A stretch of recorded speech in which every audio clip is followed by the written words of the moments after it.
And we're doing this. We are live simultaneously on two channels at once. Who said that? Oh, it's me.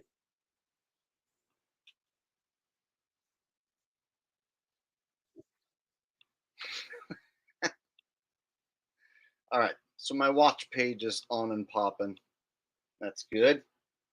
All right. So I want to say hello to both my audiences. That's right. I've got more than one audience tonight. So I want to say hello to the Jake the Asshole audience first. Hi, guys. How are all of you? And then I'd like to say hello to the Sv3rige Goatis parody videos audience as well. Hi, guys. How are you?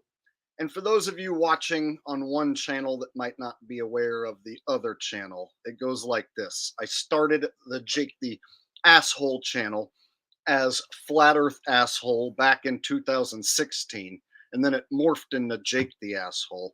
And then in 2022, I started, or 2021, I started a parody channel of a guy called Sv3rige, where I make fun of him, and that's a side channel.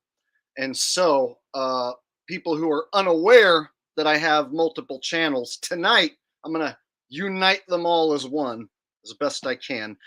When I tell the tale, the Psychotic Saga of Sv3rige.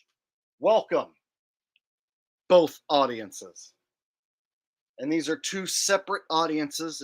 It's like an entirely different thing going on over there at the Sv3rige Goatis parody videos channel, where I expose this one guy who's so damn hypocritical, so damn psychotic, such a piece of shit that it just makes me feel really good to expose him. And I've been putting it off to where I need to explain to everyone on the Jake the Asshole channel who this guy is so that I can catch everyone up, get everyone on the same page. And it's going to take me a few hours to go over all the material and catch you guys up. And so, for those of you who know who Sv3rige is, this is a review of who he is. And for those of you who don't know who he is, you're going to find out there's a guy right now wanted for hiring hitmen to try and kill his ex-girlfriend and his own innocent infant son. And he's on the run right now, but still uploading videos to YouTube while hiding out in God knows what country. So hopefully the more eyeballs we have on it, he'll eventually get caught, which is what everyone who watches him, who hates him, is hoping all. We're all collectively hoping happens. So, holy crap. Let's get started after I say my hellos to everyone. Andy's here. She says he's the raw meat guy. Yes, so he's the guy that helped make eating raw meat popular, but he is not the first person to go on camera and eat raw meat. But he did make it popular. All right, we got After the Fact Zach here. Guys, we have the After the Fact Zach Hubbard here in the flesh. He gives great advice, like bet on both teams on the money line. Congrats to the winners. Gotta love it. Leslie Guy's here. She says hi. Hi, Leslie Guy. What's going on? Roger Smith here says, hey, Jake. Chad Wellington says, hey, this is random talking about Sv3rige. Oh, well, he's wanted for hiring hitmen to throw acid in his ex-girlfriend's face, and she's been scarred and permanently disfigured. And then he hired more hitmen to throw a Molotov cocktail through his son's window, and it burnt down her place, but they weren't home, luckily. So the hitmen were caught, gave him up, and so he's currently on the run internationally. And the story is gaining more and more headlines, and people are starting to talk about it basically more and more. And so, yeah, basically all the evidence is there. So I can show you like security footage of the girl being attacked. We got uh, pictures of her injuries. We got pictures of the place burnt down. The whole her admitting it, whole shebang. It's the craziest saga on the internet, and I've been following it for years before it even happened. So I was following this YouTuber who I liked at first, and then he scammed his audience, became an e-beggar and a grifter, and then I started to not like him anymore. And then after he beat up his girlfriend and claimed it was muggers, we're going to get to all this stuff. I stopped liking him. And at one point, I started a channel to do parodies of him and troll him. And then that channel started to become popular. And now it has an audience of its own. And sometimes those videos get thousands and thousands of views of me just exposing one guy. So tonight I'm going to try and catch everyone up. Those who know all about him, it's going to be a catch up session. And then for those of you who've never heard of this guy, you're going to hear some twisted shit. All right. Some shit like you would not believe, but all the receipts are there. And this isn't just like random speculation. I can actually show you good evidence for all of it. And the fact that he refuses to address any of it, and if you go ask him about it, you'll be instantly banned, basically proves all this shit's true. All right, so we got a bunch to get to tonight.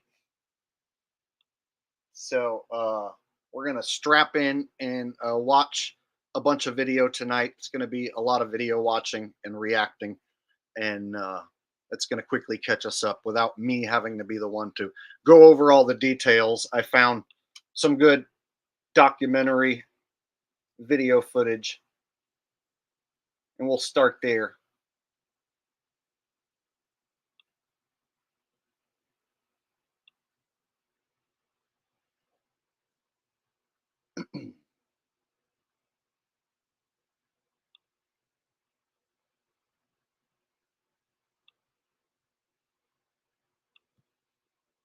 If life is ecstasy, I'm always on ecstasy.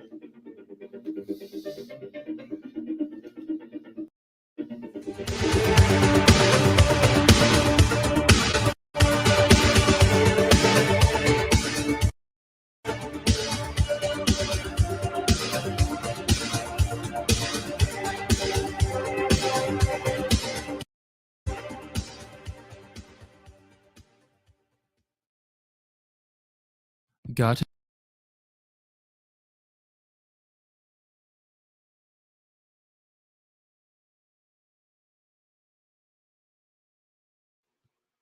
All right, I got a super chat come in here from Painkiller. It says, "Get him, Jake. He needs to be held accountable." Exactly. That's why I do this.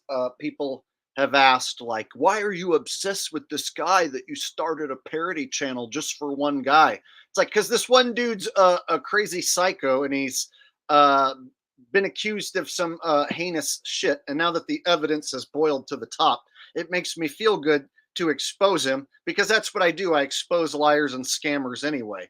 And so I felt like this guy, since I was a fan of his in the beginning, and then he morphed into such a terrible piece of shit over time, that I felt compelled to be the one to help bring him down. And so that's what I'm doing, man. I'm holding him accountable and holding his feet to the flame. And away we go.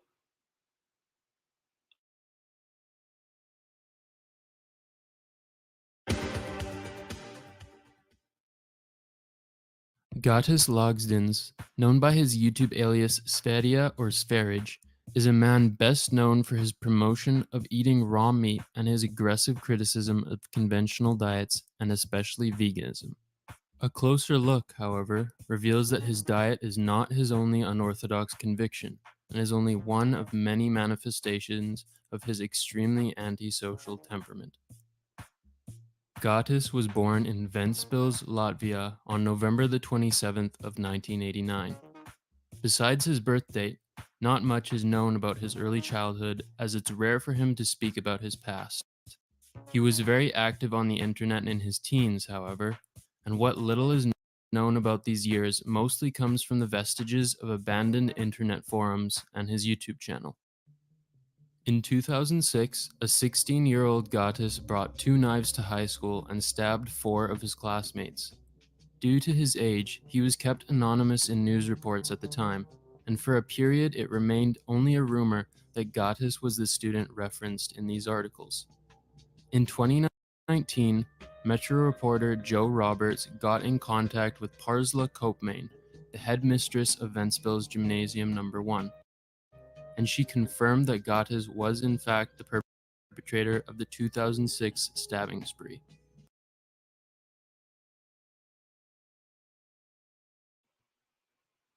Okay, so when he was in high school, he stabbed 4 classmates. So that was the first psychotic thing he did. And see, that was stuff that like we didn't hear about until many, many years later. And so all the initial signs of a deranged psychopath are there. This was just stuff none of us knew when we first started watching this guy, or when people first hear of this guy. They don't know that when he was in high school, he stabbed 4 people. And so that's basically what this is about, is teaching people who this guy is, so anyone new to him will get the full story right away. And right away, he stabbed 4 people in high school.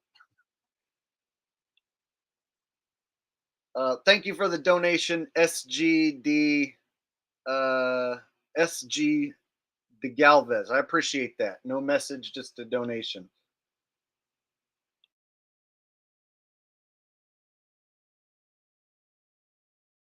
When detained by the police, Goatis claimed that he had been imitating a movie when he stabbed the 4 students. He didn't specify which, but it's possible that the film in question is 1991's A Brighter Summer Day, a coming-of-age film that Goatis has praised and used as the source of his profile picture on several of his social media accounts. Around the same time as the stabbing, Got a super chat come in. It says, "Do you still eat raw meat, Jakey boy?" Sometimes, yeah, but I also like cooked meat. So I am a big fan of meat in general, and I like pork, and I like chicken, and I like beef, and I like lamb. You name it. Sushi, uh, seafood, whatever, man. I'm a big fan of meat and protein. And yes, I have tried raw meat. There's videos of me eating raw meat. And I don't eat it all the time raw, because I like the taste of cooked meat as well. But there's plenty of examples of me eating raw meat, and it never has made me sick. So I am not against eating raw meat at all. And in fact, there were people before this guy who made the diet popular, such as Ajunas Vonderplanets, which he basically copied and ripped off. So, and there's restaurants that are going to charge you an arm and a leg for steak tartare, where they're going to serve you some raw beef. So the fanciest restaurants in France are going to serve you steak tartare and have someone prepare it for you by hand, like at your table. And so they're not going to serve a fancy dish like that that's immediately going to make you keel over and die. So if anyone thinks that like eating raw meat equals like being unhealthy or getting sick, no, that's not the case. But all right, let's get back on track, because it's not his diet, which I don't like. I like the diet that he at least promoted at the beginning. It's all the other stuff that he did. And we're about to get to that.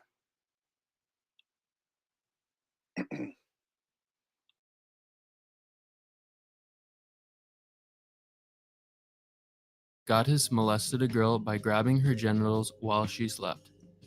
He admitted this in a video posted to his YouTube channel in 2014. I remember when I was 16, I tried to touch a girl's genitals, her breasts, her face, and her whole body when she was asleep. And she was drunk, I was drunk, and there was when I went after these physical ideas. In 2007, the year after the stabbing spree, Goatis would experience his first taste of internet popularity when he started posting videos online of himself playing a multiplayer role-playing game called RuneScape. He would post these. Okay, so he admitted that he touched a girl inappropriately while she was sleeping. And so he admits to that. And so stabbed his classmates, touches girl inappropriately while she sleeps. Uh, what a hell of a guy. And we're just getting started.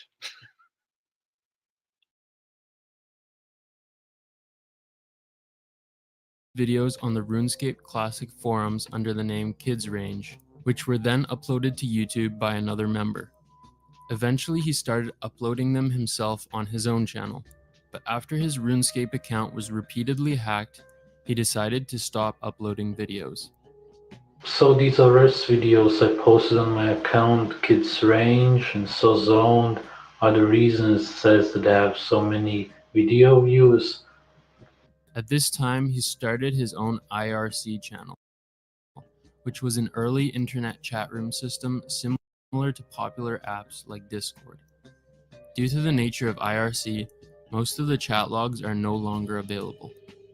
In May of 2008, Goatis started his first full-time job in Latvia, and soon after moved to Yorkshire, England. Goatis later had his YouTube channel hacked and had all of his videos removed. At this time, he started uploading music across multiple YouTube channels to avoid copyright strikes. After 2 years in England, he moved to Berlin, Germany. In 2012, Goatis started regularly uploading to his YouTube channel again. He would film himself outdoors and talk about conspiracies, philosophy, entertainment, and other topics that interested him. It's finally here, what all of you have been waiting for. We made a forum. The basic point is to have a forum where you don't get censored, where you don't get laughed at, where you can. Over time, he became more and more convinced that it was the only proper diet, and his critiques of anything outside of raw meat became more aggressive. Vegetarianism is what started veganism, so don't you ever fucking message me believing that I have any respect for you. Vegetarians are absolute scum. By the end of 2016, Goatis was consistently posting almost exclusively about health and nutrition related topics. He also added rotten meat to his diet. Some refer to it as high meat, as the fermented meat supposedly gives you an intoxicated feeling after being ingested. Hi guys, my high meat is 1 year old now, so I'm gonna eat it all at once. Smells like acidic mushrooms.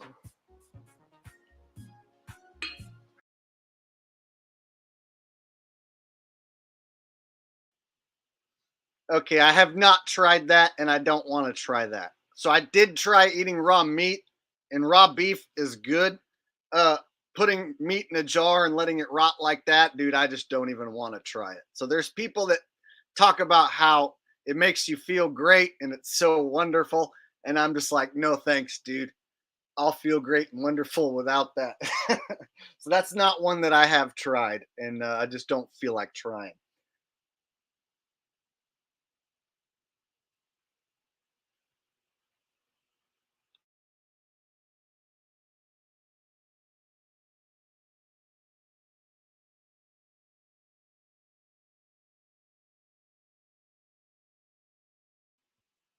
So we're going to jump ahead a bit now. So he built this YouTube audience on eating meat and rotten meat and going to vegan festivals and eating meat at vegan festivals in front of vegans and triggering them. And so that's how a lot of people discovered him, is through him triggering vegans and then those videos going viral. So his most viral videos are of him eating meat at vegan festivals. But then he pulled his first scam on his audience around this time. He was he had a girlfriend who was special needs, we'll say, and he was being paid basically as a caretaker to be with this girl. And so when he broke up with her for a different girl, he lost his funding, and so he started to beg his audience. So this is the first example of him becoming an e-beggar, and it gets way worse from here.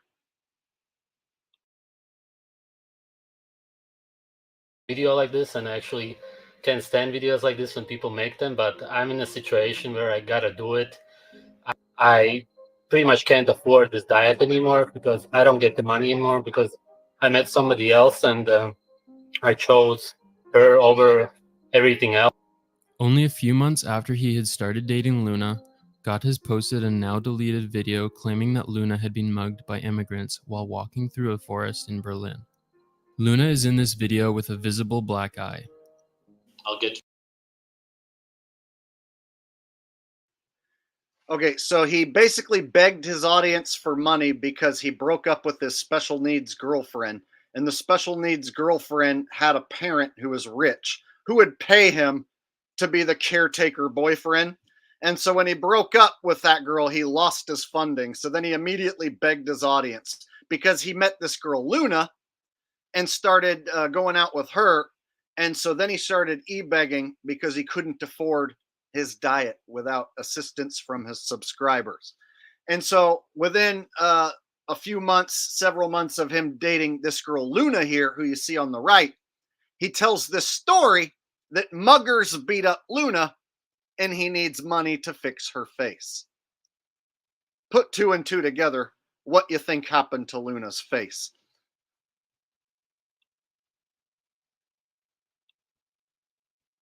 Right to the point. My girlfriend Luna, she was mugged yesterday in this fucking shit city. I wouldn't even make a video about it, but her teeth are all chipped in at the top and the bottom because of the kick in the face. We tried all kinds of raw food for healing, even raw eggs. They're pretty much liquid, but she can't eat them because it hurts so fucking much. So now we gotta get a fucking straw and somehow try to feed her some nutrition so she heals in some way. It's just all fucked up. Everything here is swollen. The nose is swollen. She already had problems with the nose. She had surgeries. So we don't know what's going to happen with that now. What did the doctor say at the hospital?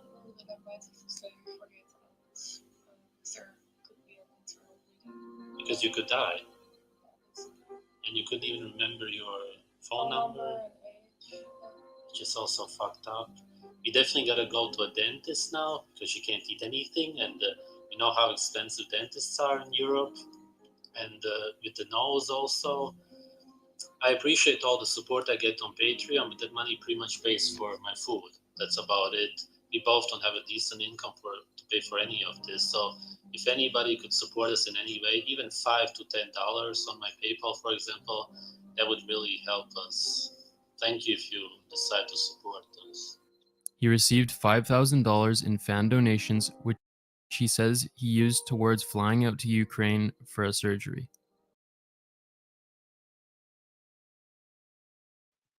So that scam right there fleeced his audience 5 G's because he said muggers beat up Luna. And so the girl Luna, when she met him initially, she didn't know that he had stabbed his classmates and stuff like that. See, she initially saw him as the raw meat guy who was popular and traveling around. And then she went to one of his meetups, and then they became a couple. And then shortly within them becoming a couple, this happened right here. Here's where she makes her big mistake. She stays with him, right? She could have ultimately avoided so much heartache and trouble if she just would have learned, like, oh, yeah, I need to get the hell away from this guy and cut contact. But she stays with him. And as you'll see, this tale gets more twisted. Those of you who know, this tale gets super extra mega twisted. So this is just still the beginning. We haven't even reached anywhere near the pinnacle yet. We got a lot to go. And so he fleeced his audience here for 5 G's over this little charade. And he claims it was muggers. You know, because she went walking in Berlin by herself without anyone. And of course, muggers did this when he wasn't around. Right. Rothgar says, thank you for documenting Sv3rige. He truly is a massive piece of shit. Don't forget he stabbed someone when he was in school. He's a grifter on every level. We started with that. So I've only been live for 25 minutes, and we've only been covering this for like, I don't know, 15, 20 minutes. And so I showed at the beginning where he stabbed his, well, I didn't show him stabbing classmates, but I showed the news clip and then showed that it was connected back to him.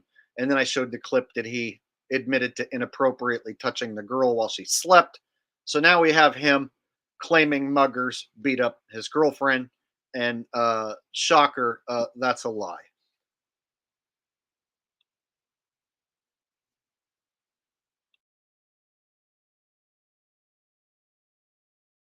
And thanks for the donation. I appreciate that. Many of Goatis' critics and ex-friends don't buy his story and think that he was the one who beat up his girlfriend, considering his history of antisocial and abusive behavior. A review left on Goatis' Airbnb profile while he was in the Ukraine lends support to the theory that Goatis lied about Luna's black eye. In this review, the host he stayed with accused him of being a noisy, messy, disrespectful guest, and in his response, Goatis mentions that his girlfriend hurt her face falling on the window of the Airbnb. It's unlikely that Luna got 2 black eyes on 2 different occasions within the span of only a few months. What probably happened is that Goatis told 2 different stories about how Luna got the black eye. A few months after Luna's injury, Goatis started a livestream titled 42,000 subs livestream. Near the end of the stream, Goatis and Luna were getting on each other's nerves, Luna not wanting to be a part of the stream. Goatis kept pointing the camera at her to annoy her, so she left the room. Goatis then followed her into the hallway, and Luna brandished a knife and lunged at Goatis. What the fuck?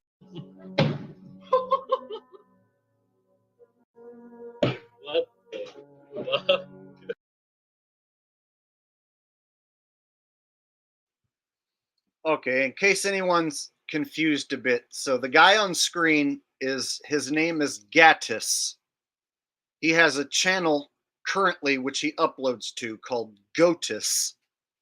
He used to have a channel called Sv3rige with a 3, and that one got deleted by YouTube. It got taken down.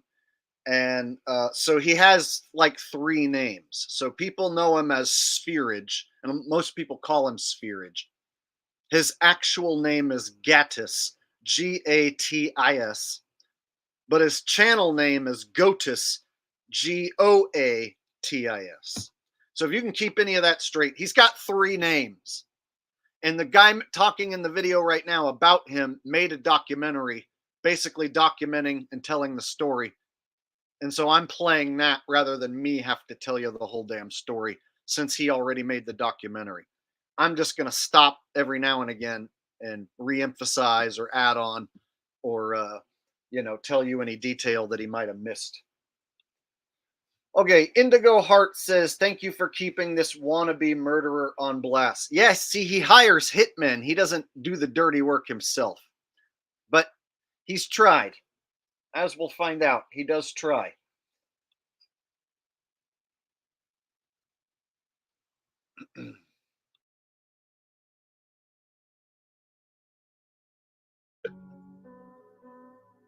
I'm cutting my whole skin open because I'm so nervous for tomorrow, and then you're gonna film me like that? Why would you do that? Yeah, why do you interrupt the stream? Goatis, because you said until 9. In January of 2019, he and his girlfriend left to go on a trip to the USA, and when he made a video asking viewers in Phoenix to host him for free, no one was interested. It's been a week now, and I have nobody else there. From the 11th to the 12th, we want to do a real-life ex-vegan interview. That's my biggest problem, and this is why we really need a place to stay somewhere until then, at least. So if anybody could help us out somewhere in Arizona, preferably around Phoenix, and we would be really thankful. Thank you. While he eventually found people who were willing to let him crash in a cramped room at their place, he felt entitled to be treated like a king and was not happy about the situation. He posted a video ranting about money and called his viewers scum, as well as insulting the entire state of Phoenix. Good morning. I gotta make a video about this. It's so fucking ridiculous. What the fuck is wrong with people in Phoenix, Arizona, or Arizona in general? Is it because you live in the desert that you're so fucking far removed from humanity and nature? Why don't you get a Airbnb or a hotel? If I had the fucking money for that, then obviously I would do that, even though it is nice to meet the subscribers and connect to them by staying at their place. But when I would need it, then I would do it.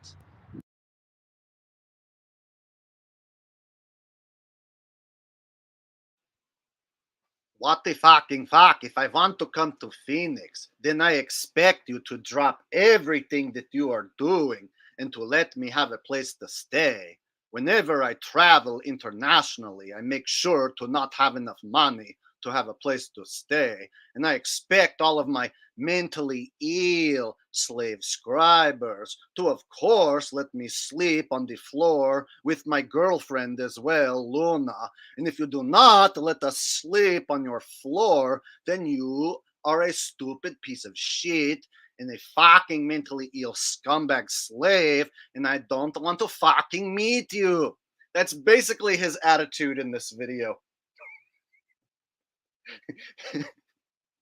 He learned real quick that doesn't get him over with his fans real well. So he did this a few times where he would bitch, but then he would take down the video and then pretend it never happened afterwards. So these are all deleted videos that people screen recorded and kept for safekeeping purposes, such as now. And it's fun that it comes back to haunt him because he doesn't try this shit anymore. And now he doesn't want to meet any of his fans or slave scribers because he's on the run. But back then, he would basically call you a scumbag if you didn't let him sleep on the floor.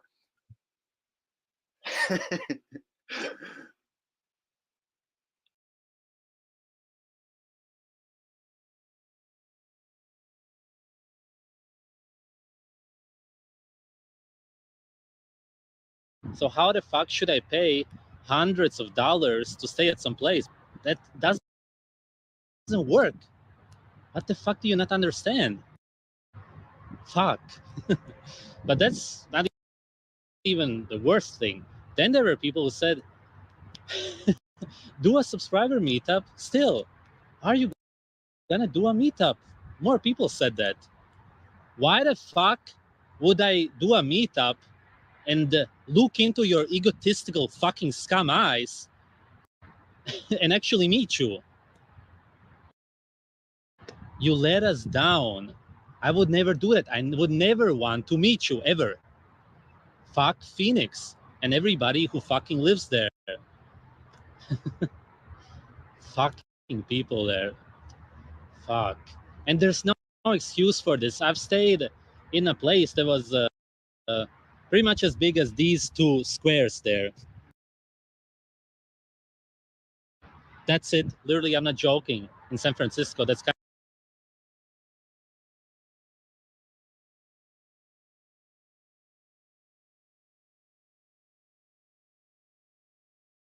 of how the apartments there are. That's what people said. You walk in, you turn around, and there's a bed. That's it. And still, 3 of us slept there. Why? Because she wanted us to sleep there. I'm not going to name who it is. Maybe she doesn't want to. But the point is that there's always space. There's absolutely no excuse. And I've stayed with people with their parents, their kids.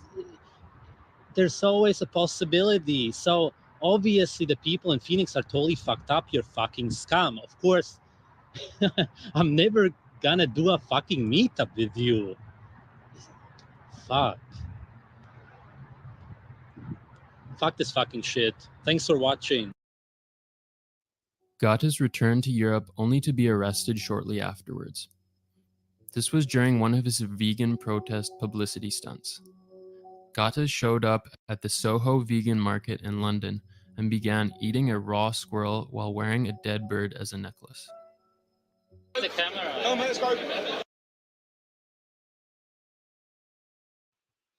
Okay, so one of his most viral videos is when he eats a raw squirrel at a vegan event. And this was in, I think, the UK. And so it was, they asked him to leave. And I guess he put up some resistance or something. But he ended up getting arrested. And so he never did serve his court trial in the UK. He just basically split. But this was the first video that like really blew up and I think went over 1 million views. So a lot of people first found out about him because of him eating raw meat at the vegan events.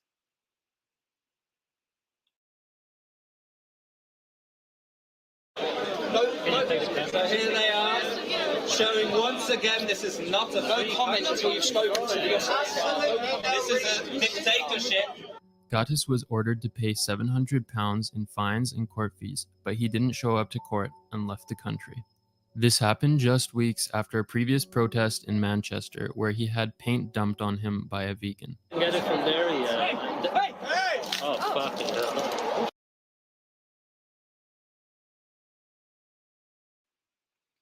And here a vegan dumps paint on his head and he totally acts like a beta male and doesn't do anything about it and just stands there with paint on his head. And the guy who dumps paint on his head isn't like some big scary mofro. It's like a dude that like you would figure that he could like maybe beat up or whatever, go confront him at least, but he doesn't do anything about it. So when a vegan does actually assault him by dumping paint on his head, he doesn't do anything about it.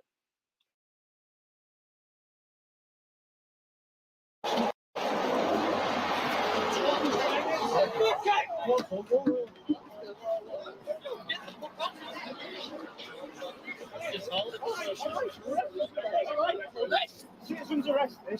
All right, stop. Do I look arrested? At some point later in the year, Goatis posted a video of himself drinking blood out of a plastic vial.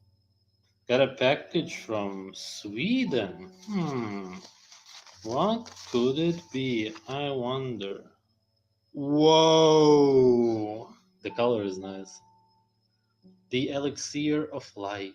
Leave a little, that's all. This blood was sent to him by Ludwig, a fan that had been to meetups before and who had his own YouTube channel. I helped him with some things. I even sent him my fucking blood. And he doesn't care at all. He's a heartless prick. Ludwig would later denounce Goatis as selfish after their friendship ended over an argument about the validity of the health benefits of saunas. If you would like it, then you would stay in it. So one of his fanboys sent him a vial of blood, and then when Sv3rige got it, he drank his sub's blood. And I found there's another video I could show you of him drinking it, and he's like, "Oh, I fucking love this. This is so fucking good."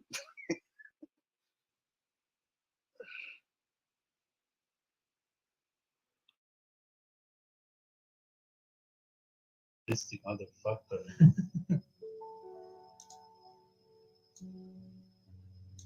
Yeah, it gets too hot because you're in an unnatural environment. That's why you leave, because you hate it. Is it the autism or just stupid?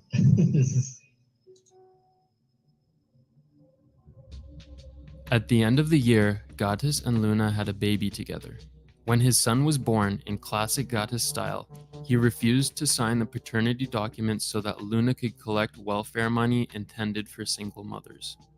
This would come back to bite him almost immediately, as the couple's relationship began to fall apart mere months later. Firstly, if there's anybody out there who wants to join me, us, people who want to go get away from the system, and if the second wave is super bad, to escape into the wild, then email me. We're kind of in the final stages of organizing it. In autumn of 2020, partially motivated by the coronavirus pandemic, Goatis, his girlfriend, and some of his followers decided to all live together in a so-called off-grid commune in Romania. So for this scam, he took in money for an off-grid community in Romania, which turned out to just be like a house with like 4 rooms or something that was in a town. It wasn't even an off-grid anything at all. And then he just hung out and was on his laptop all day. And so they just he just lived with his subs. And then of course that relationship starts to deteriorate. So of course that's not going to work out. So ultimately, I don't want to spoil it, but his girlfriend Luna ends up cheating on him with a dude who lives at the house, because the dude who lives at the house speaks Dutch, and Luna's from the Netherlands. So she ends up cheating on him with a dude who lives in his commune. And then it gets crazier from there.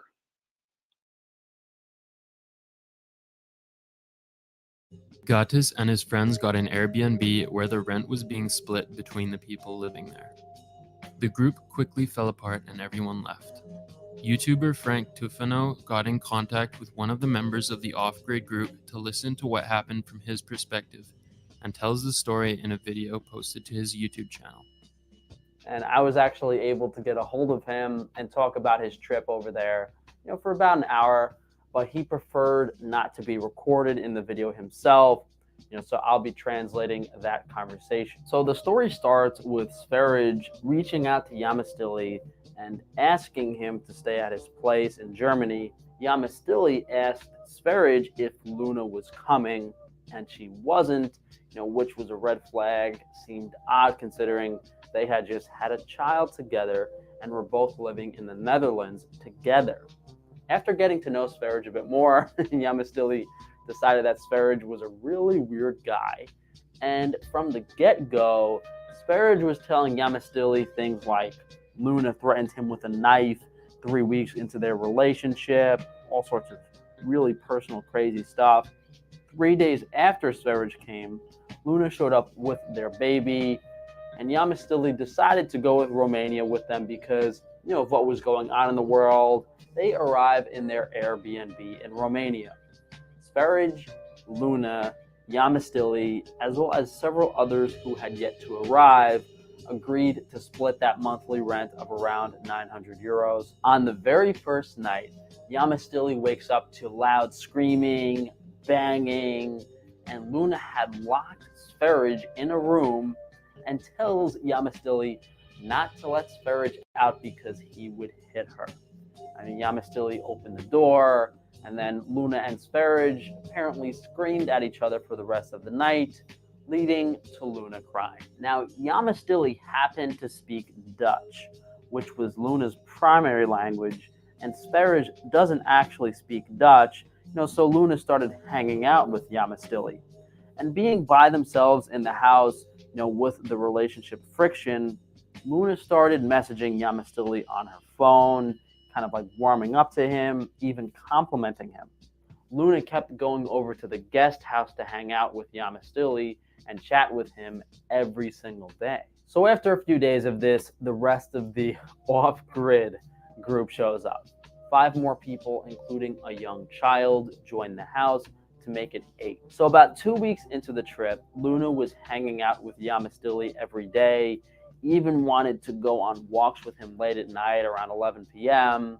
Obviously, Sv3rige noticed and wanted to kick them both out, despite nothing personal happening. One night around that 2-week point, Luna messaged Yamastili asking if she could come over again, and before Yamastili even responded, she was in his room. Shortly after that, Sv3rige showed up. "What are you doing here? You're always with him." It was dark. None of their faces could really be made out. Luna started panicking, getting nervous. Sv3rige eventually saying, "You guys both leave tonight or I break both of your noses." So Luna followed Sv3rige back to the main house, arguing back and forth with him. Yamastili was sort of relieved and happy that he had a reason to go. As even before this event occurred, Yamastili was already calling up his friend in Turkey, seeing what he should do. Luna actually admitted that she was the one coming onto Yamastili, but Sv3rige was still angry because he expected Yamastili to tell him that himself. Then Sv3rige kicks out both Yamastili and Luna, told them to sleep in the family's RV, which is parked in the driveway of the Airbnb. And that doesn't really make any sense if he didn't want them together. The family ended up helping Yamastili and Luna, driving them to the supermarket, to a hotel. The family saying, "Don't worry, when the month rent ends, we're going to find a solution together."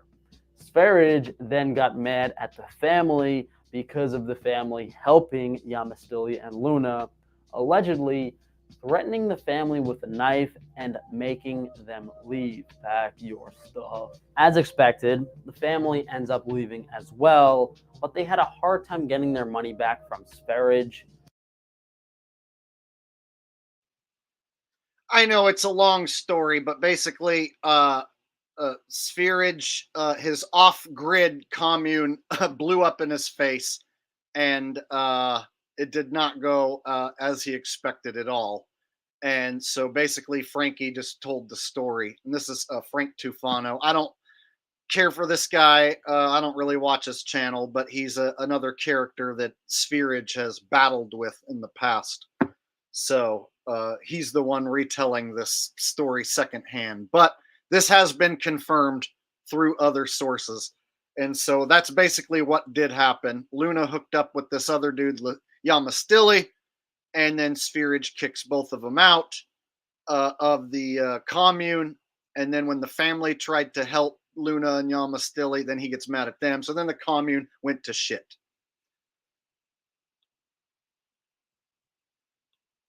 Yamastili didn't actually ask for his money back, and then the two other German guys left. Yamastili ended up staying with Luna in the hotel for about a week, and we all know what happens in hotels.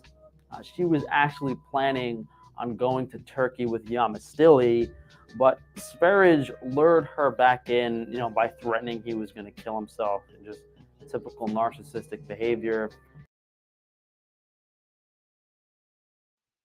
And after all that, they get back together because he threatens to off himself if she doesn't come back. So they get back together. Oh, who didn't see that one coming? All right.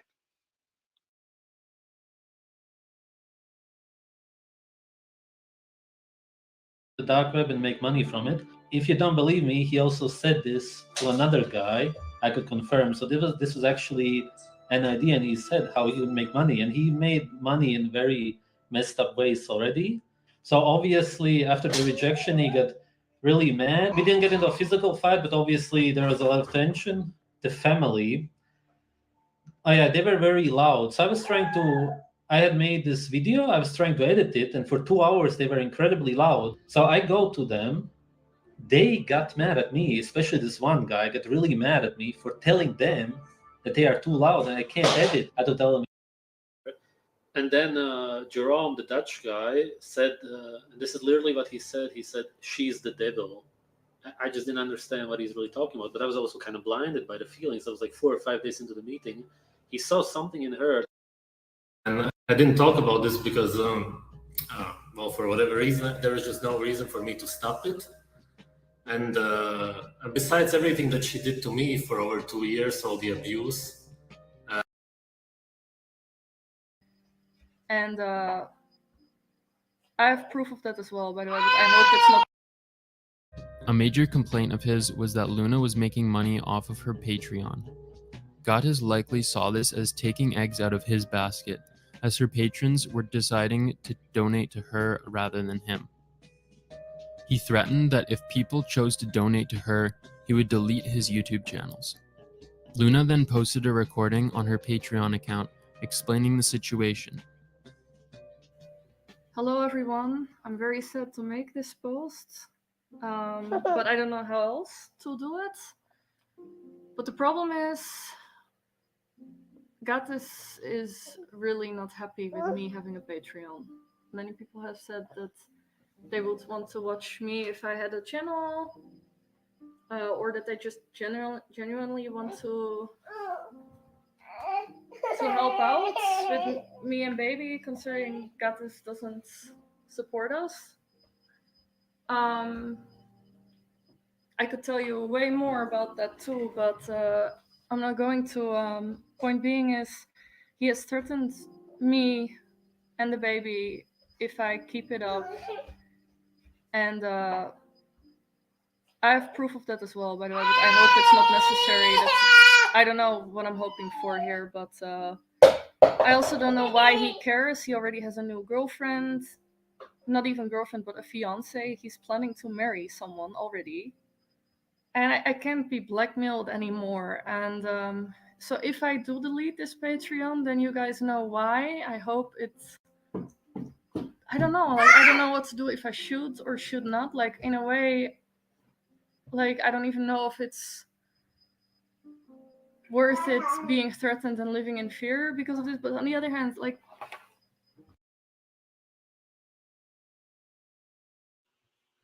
Okay, so that was Luna's testimony. So when they did break up, she didn't have any money coming in from him at all, and wasn't getting any support. And she made a Patreon and was getting donations because people who watched the Sv3rige channel were big fans of Luna, of course. And so she was part of the reason which his channel became popular. His views skyrocketed when Luna showed up. And so his relationship with Luna was a huge dynamic of the channel. So then when it ended and Luna created her own Patreon, it really infuriated him that she was getting money. And he told her that he would basically kill her and the child if she didn't take it down. So he threatened her life over her getting money on Patreon. And she ultimately did take down the Patreon. And ultimately, he does still try and end her life.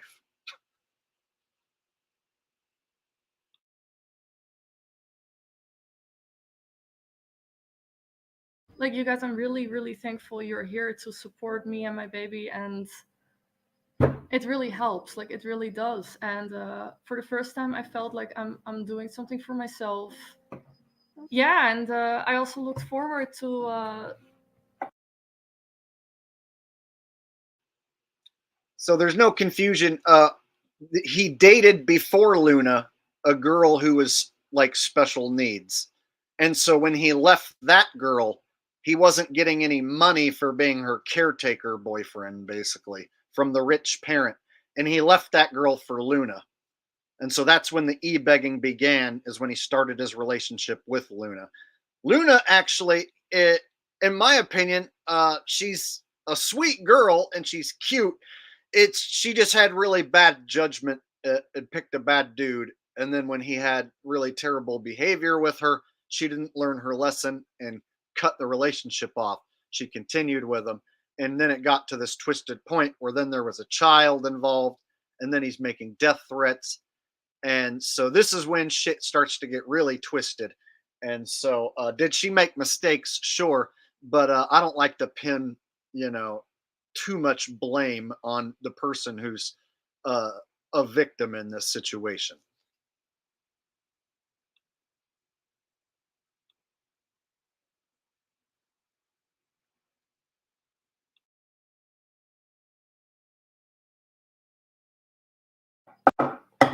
making more content for you guys, like videos or pictures or whatever, or yeah, just so you know what's going on. The claim that Goatis had a new fiancée came as a surprise, as he had dated Luna for over 2 years and never proposed, and now suddenly, only months after their breakup, had found a new woman that he wanted to marry. Eventually, Luna did end up deleting her Patreon, leaving a message for her supporters. After his fans kept asking him about Luna, he posted another video, this time public rather than a Patreon exclusive. In this video, he expands on his accusations from the livestream and further smears her with no proof. He also says that he has given up trying to pursue Luna legally to see his son. All right, I'm making this video just to shut you up, so to speak. I made a video in January, it's 30 minutes long, it's on my Patreon account, it explains everything. Now, if you're gonna say you don't want to pay 15 bucks or you don't have 15 bucks to subscribe to my Patreon, then fuck off. If you have a phone, you have a laptop, or you have internet, you have $15. Everybody does. Doesn't matter if you're from India, China, or whatever. It's absolute bullshit. Anyway, bottom line here is, if you ask anything about Demon Psycho, that's how I call Okay, you guys are talking about his hairline. He goes on, I don't want to spoil it, but he goes on to get it's either a hair system for men or a hair transplant. But then he won't tell his audience that he got a hair transplant or is wearing a wig. There's a debate now because he's wearing a wig nowadays, or it's a hair transplant. And there's a debate in the community that knows he's wearing a wig or a hair transplant, whether it's a wig or a hair transplant. So that part is an ongoing debate. But basically, he goes on to get a hairline tattoo. He shaves his head, gets a hairline tattoo, and then a wig. He starts gluing a wig to his head. And then he goes on to criticize men who are bald or have hairline issues and pretends that that's his real hair. I swear to God, we're going to get to it. So those of you who already know the Sv3rige story, you already know his wig and hair system, hair transplant deal. Those of you who don't know and you're making comments about his head, he goes on to either get a hair transplant or a wig, but he pretends he grew it back naturally. And anyone who asks about it, he bans you. So if you ask him about Luna, he'll ban you. If you ask him about his hair, he'll ban you. Ask him about his son, he'll ban you. Ask him about Jake the asshole, and he'll ban you. I swear to God, you call him out about anything, your comment disappears. It won't even go through. He's got a list of filters to where if you even say the word hair in your comment, it won't even show up.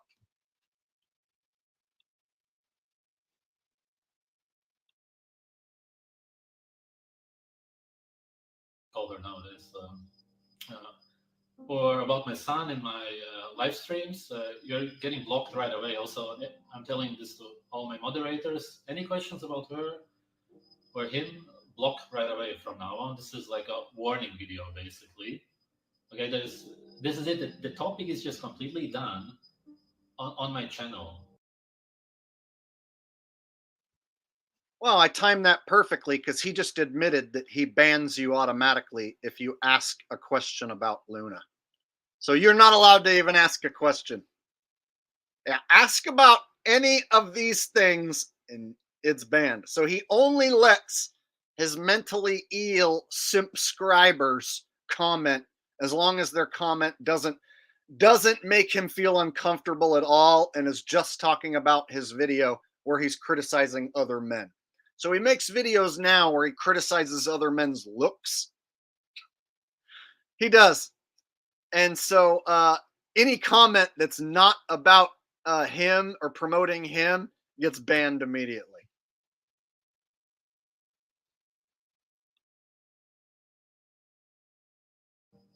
I was with 3 women after her, and now I'm married to my dream girl. Yeah, that's my so-called future. That's all that I focus and think about. I never think about any exes. It's nothing to me. And as I said in the live stream that I did, she's the worst human I've met in my life.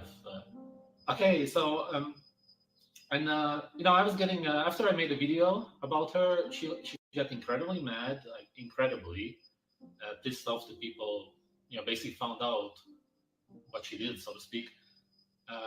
Message, call me all the time, every day, basically. I blocked her everywhere on every app, or WhatsApp, Skype, numbers, everything. She got a way around it, used different numbers. Emailed me on like 5-10 different emails. By the name of Flat Chest Luna. This channel started posting videos that only Goatis would have access to. So then he started posting personal videos of Luna that he had and stuff, and making channels to like make her look bad and to harm her reputation. So he started doing some really shisty stuff, like this channel that he created, Flat Chest Luna, and then started uploading videos, just being a real piece of shit. And it was around this time that I noticed an uprising against him on the internet, and that's when like everybody who was once his friend started to turn on him. So people who did follow him, by this point, almost all of his friends had turned on him and were against him. So he's basically lost all his old friends that he used to have, and he doesn't have any old friends anymore.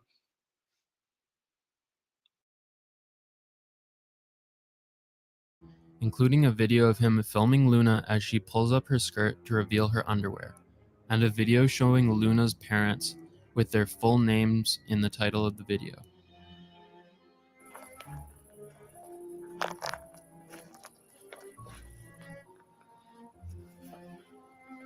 Show it. You want to see my ass? Yeah. Can I put this in the video? No. The title of the channel also suggests it was made by Goatis, as he had mentioned that one of the arguments he had with Luna was over him insulting her body, and he had mentioned in live streams that her breasts were too small for him. Something about her body, basically, that I never liked, so to speak. What about the woman I had a child with? She had too small breasts, so I had to leave her. It was always terrible. Goatis did not want public.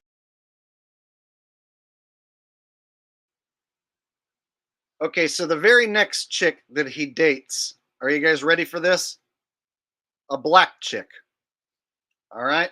So this next chick that he dates, her name is Jazz. She calls herself Jazz the Physicist. And quite the difference in looks from Luna to Jazz. I'll let you guys be the judge. Especially in chat rooms like Discord. Here she is claiming that Goatis had planned to murder Luna if she didn't delete her Patreon, and that she was willing to be an accomplice. Keep in mind that everything she says should be taken with a grain of salt. This does, however, line up with a video that Goatis posted stating that he would be forced to come after Luna in the Netherlands if she didn't delete her Patreon.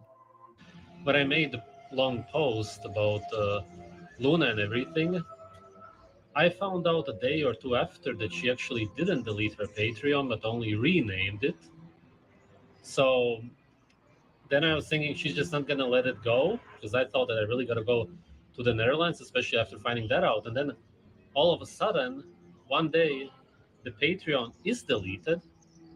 And also the channel name of her YouTube account was changed and the discussion was removed. Jazz posted a video lamenting the fact that she felt she was being used, that he wouldn't allow her on live streams, and that Goatis didn't truly love her. It seems like Goatis had originally planned to use Jazz for her money and a car during his trip to the USA, as well as potentially marrying her for residency. I came on here to tell you guys the story of how we got together, but it's like, I don't know what the... I thought I had the energy to say it, but I'm just like too sad right now because I feel used, and I know you guys will say, well, duh, you're being used. There's no way you can actually pull him or whatever, which is really fucked up to say to a person, right? That, like, I look a certain way so I can't get the man of my dreams or whatever. I just had hope in this relationship with him. I wanted the rumors about him to be false. I wanted him to be just some misunderstood guy that was looking for love. That's what I always saw in him, is like he wanted love and stuff. And I don't want to be lied to. And I just have this fucking feeling like I'm being lied to. Like he doesn't actually care about me. Like he doesn't, like he's indifferent. And that if I had nothing to offer him, he would just leave. I have a person that I'm with who was supposed to be the man of my fucking dreams, right? The guy that I was in love with for however many years. And I don't even trust him. Later that month, Goatis started a live stream with the title Severe Depression Livestream. In it, he talked about suffering depression because a girl that he wanted to be with left him after an argument. Jasmine confirmed that he wasn't referring to her in a comment on her YouTube channel. Jazz then uploaded an angry rant on her SoundCloud where she screamed at Goatis for leaving her. Who fucking does that? Who knows someone is in a relationship and then pursues them when their relationship is on the rocks? Who fucking does that? Okay, so get ready, y'all, because you saw sad Jazz. Now you're going to see mad Jazz. And Jazz is mad because Sv3rige hooked up with her, hung out with her for a few weeks, and then kicked her to the curb for another girl, a white girl, and she's really angry. I'll let her tell you. Who fucking does that, Goatis? You fucking piece of shit! What the fuck is wrong with you? How are you so fucking insecure? Grow the fuck up! You're such a man! A fucking child in a 31-year-old man's body who can't see his fucking fist from his asshole, who doesn't think straight at fucking all. We were fucking engaged to get married! How the fuck do you just leave? You want to see anger, you piece of shit? This is me being angry! I hate you! And gaslit me when I knew you were cheating on me. You fucking coward. And you don't want love. You want worship. You want fans. You want followers. And you want admirers. You want your fucking cult following. You want your worshipers and your slaves. And I asked you, did you want a slave? Because she so-called cares about you. She doesn't even fucking know you. How do you leave someone after 10 days? What the fuck did she say to you? White girl, white pussy must feel so fucking good, doesn't it? You're lucky I don't have a fucking knife right now. I'd slit your goddamn throat. You deserve no life. All you do is suck energy from everyone around you, you fucking vampire. I hate you. I wish I had something right now to rip out your fucking guts and wrap them around your neck and hang you from a fucking balcony, you piece of shit. I can't fucking stand you. I can't stand your blue fucking bright blue icy eyes. I can't stand the way your body looks when you're fucking naked. I can't stand the way you fuck me from the back. I can't stand the way your hair looks. I can't stand the way you listen to music and sunbathe. I hate you. I hate you. I hate you. I hate you so fucking much, Goatis. You have no fucking idea. I wish you would just fucking die. Come on, Jazz. Why don't you tell us how you really feel? Quit holding back. Woo! See, I told you guys that this is a twisted tale, right? And it takes a lot of crazy turns that you aren't expecting. And so this is one of the characters who's involved in the tale. And she's a key character in the game because at one point she was helping Goatis to plot to harm Luna. She was willing to be an accessory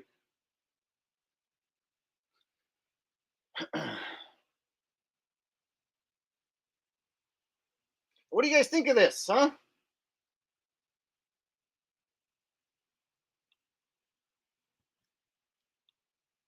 I can see you right now, David Sawyer, so you're not blocked.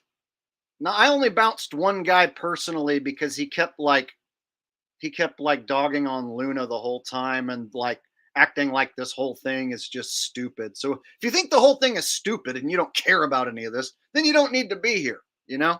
I'm getting to the point where I show you guys that this character Sv3rige hired hitmen to burn down Luna's house with his own infant son inside. Luckily they weren't home. So the hitmen did actually throw acid on Luna and harm her. She's scarred and disfigured. And they did burn down her place that she stayed. And the hitmen were caught, and they told the authorities who blackmailed them and paid them to do it. Goatis, Sv3rige. So I'm going to get to all that, but I got to get through all these characters involved in the game so that nobody's confused when they start looking into this themselves.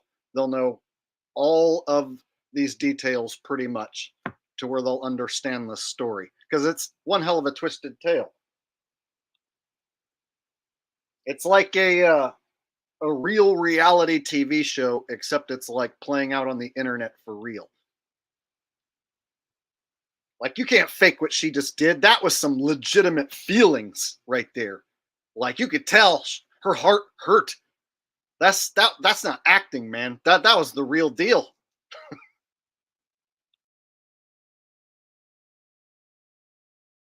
Why don't you just joke? She continued to post angry rants on her social media for a while after this. Goatis posted a video on his channel explaining that he had lost his camera and needed donations in order to buy a new one. We were at the gas station getting some ice for the cooling box. I took it out, and because the camera was in the way, I put it on top of the car. Okay, I have this one documented as well on my parody channel. So this one's the camera scam. So he's already ran a few different scams at this point. This one is the camera scam, where he claims he loses his own camera under his own stupidity, and then he begs his audience for money because he lost his own camera. And then he finds his camera, but then he just keeps the money. I'll let him tell you.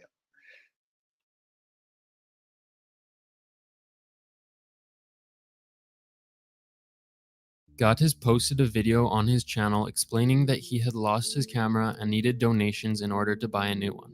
We were at the gas station getting some ice for the cooling box. I took it out, and because the camera was in the way, I put it on top of the car.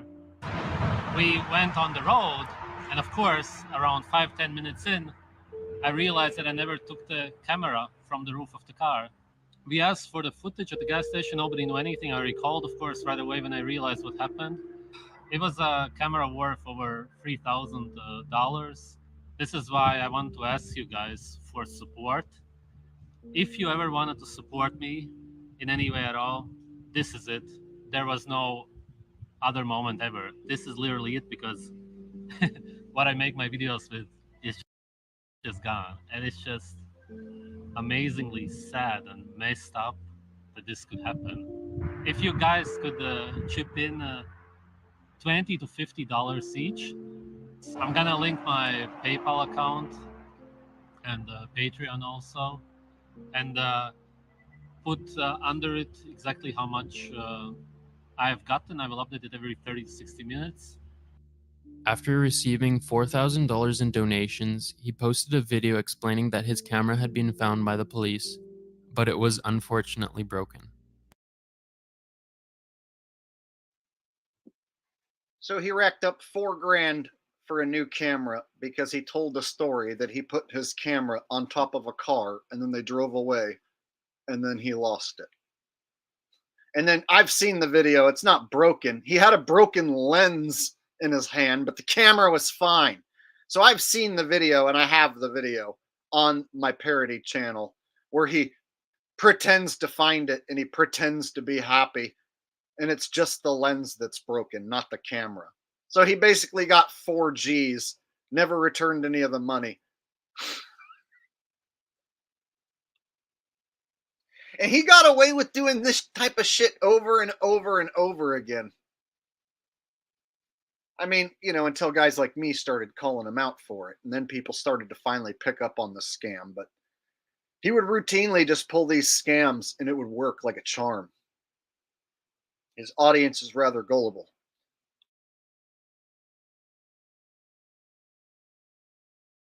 None of the money was returned.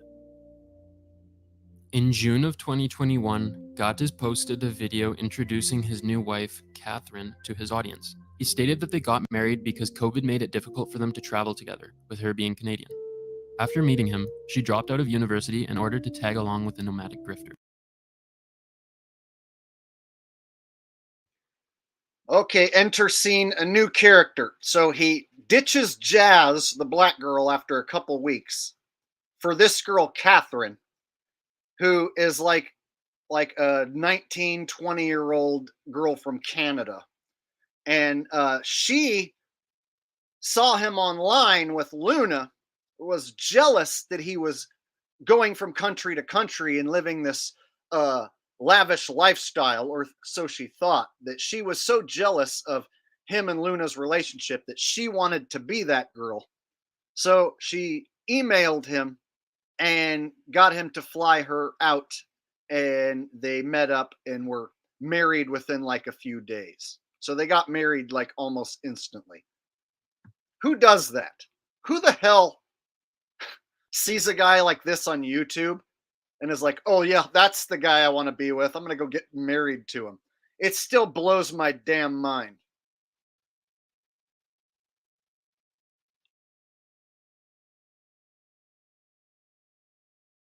Hey everybody, I want to introduce you to my wife because she's going to be in my videos from now on anyway. And of course I wanted to do it on Patreon first. Hey guys, I'm Catherine, I'm from Canada, it's nice to meet you. We're going to do a live stream tomorrow, by the way, if you want to find out more about us, so to speak. We are in Mexico right now. Yesterday we did an anti-vegan event in New York City, which I still gotta edit, and I'll be posting more stuff on Patreon about Mexico, and I will still be editing stuff from the US. About the marriage, I wanted to commit to her anyway, but we would have probably done it later if it wasn't for Corona and me not being able to go to Canada. She can go to Europe, so we are trying to figure out what to do after Mexico. And it was just way easier to do the paperwork already, even though we still want to do a proper ceremony later. We did it in Vermont, and the woman who did the ceremony still did a good job, and it still was a real marriage. I still remember it. It was quite beautiful. How do you see the marriage? Yeah, it was super nice. And yeah, I already knew that I wanted to commit to you. So for me, the ceremony was nice as well, even though we did it also for the papers, but it was like, I also wanted to do it. Yeah. So this was the first time he showed off his new wife to everyone. And it was like everyone in his comment sections like, oh my God, she's so pretty. Wow, congratulations. So then he was riding this wave where like he like was basically showing her off in every live stream that he could. And so this relationship, shocking, it didn't last. Can you guys believe that this relationship right here, which looks so loving and authentic, it didn't work out? We're going to get to what he did to this poor girl. I don't want to say poor girl because this girl's batshit crazy and she's a psycho. And this girl also was willing to be an accessory to harming Luna. So we're going to get to all that. But this girl right here, holy shit, super crazy sociopath. I mean, she didn't try and murder an infant, but she did marry a guy who basically just ended a relationship with Luna just out of pure jealousy. Was the only reason that she wanted to be in the situation at all. Just a crazy reason to like leave your home country and travel abroad and then like marry some guy basically within like a few days of meeting him. Such a crazy story. And can you believe it didn't end well?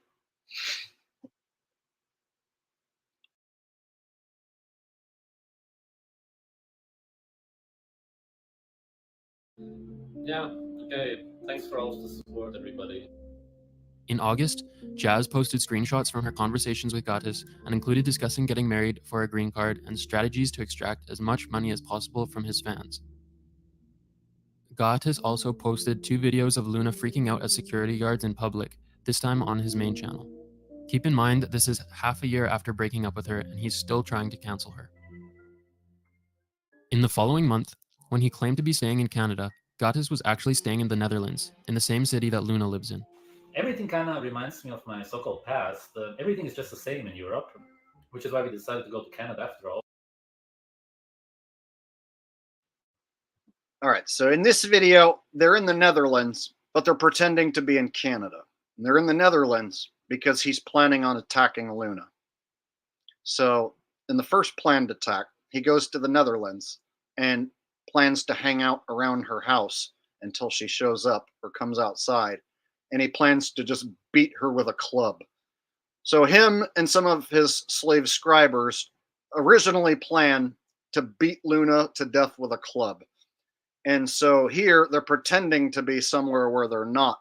And they were caught by some very diligent investigators who basically like recognized the furniture and did some behind the scenes work and like compared Airbnb sites. And they found the Airbnb site and found pictures and matched it up perfectly to one in Amsterdam, in the Netherlands. So basically they were found out that they were lying about this video just by people recognizing the furniture in the background and matching it up to an Airbnb in the Netherlands.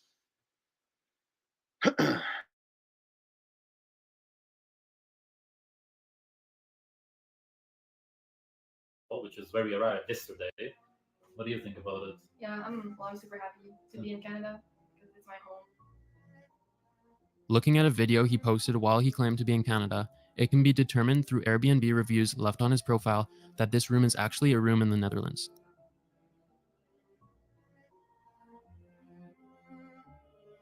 One review shows a room that looks identical to the one in the video with the exception of furniture that has been changed.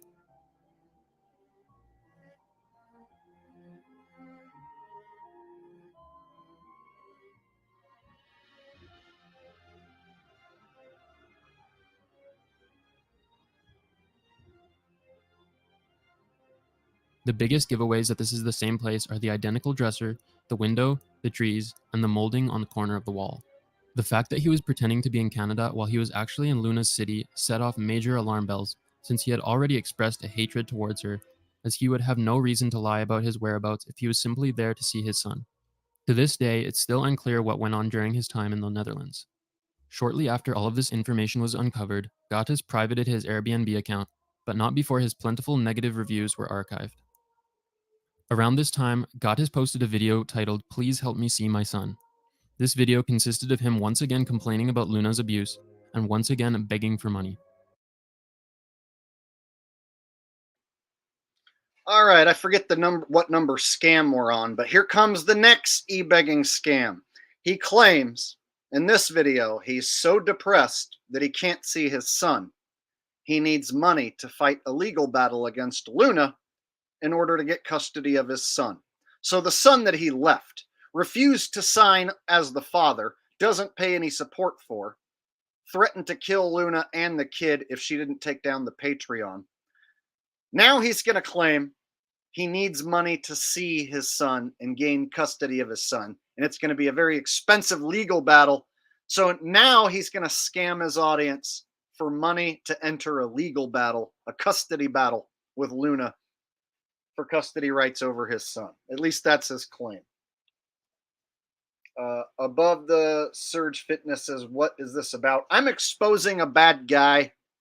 He's currently on the run for hiring hitmen to attack his ex-girlfriend and his own infant son. So basically I'm exposing a bad guy, and it's going to take me like 2.5, 3 hours to finally get through all this shit probably. Anyway, but we're halfway through or so. we're almost halfway, maybe a little more than halfway. So still got a ways to go though, because he actually does hire hitmen to carry out some really evil shit, and the story gets even more twisted. But at this point, he's going to get huge donations, way more than before. So before we were talking like 4,000, 5,000. Now we're going to start talking about like Bitcoin donations coming in from generous donors.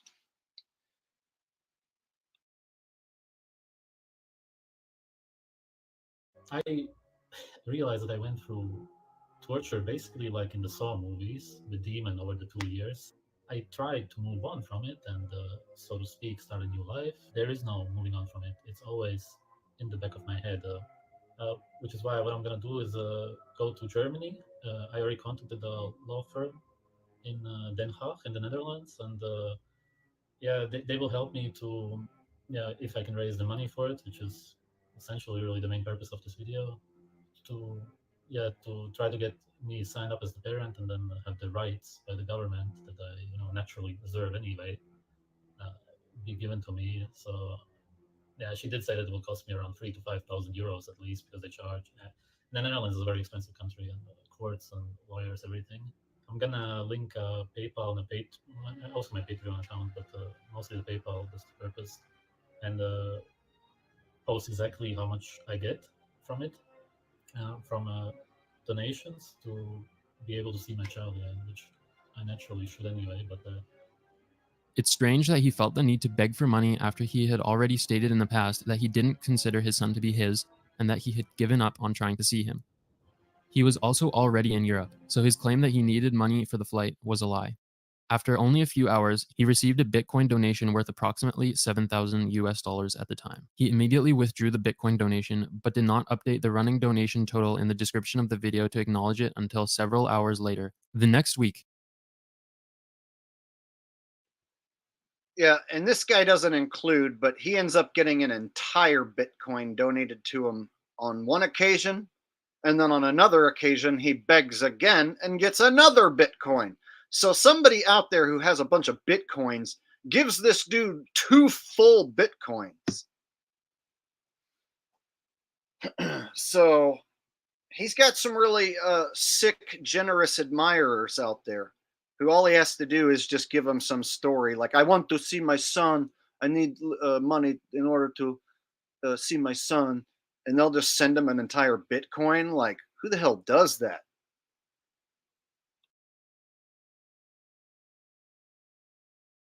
Goatis uploaded a video thanking his viewers for the donations and letting his audience know that he was leaving YouTube, a promise that obviously would not be kept. The same week, he uploaded a video titled, "I'm Done."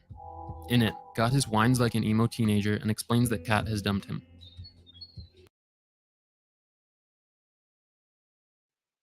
Okay, and now in this video, he's gonna whine and cry that Kathy dumped him, the last chick, the young chick that I just showed you, and that she left.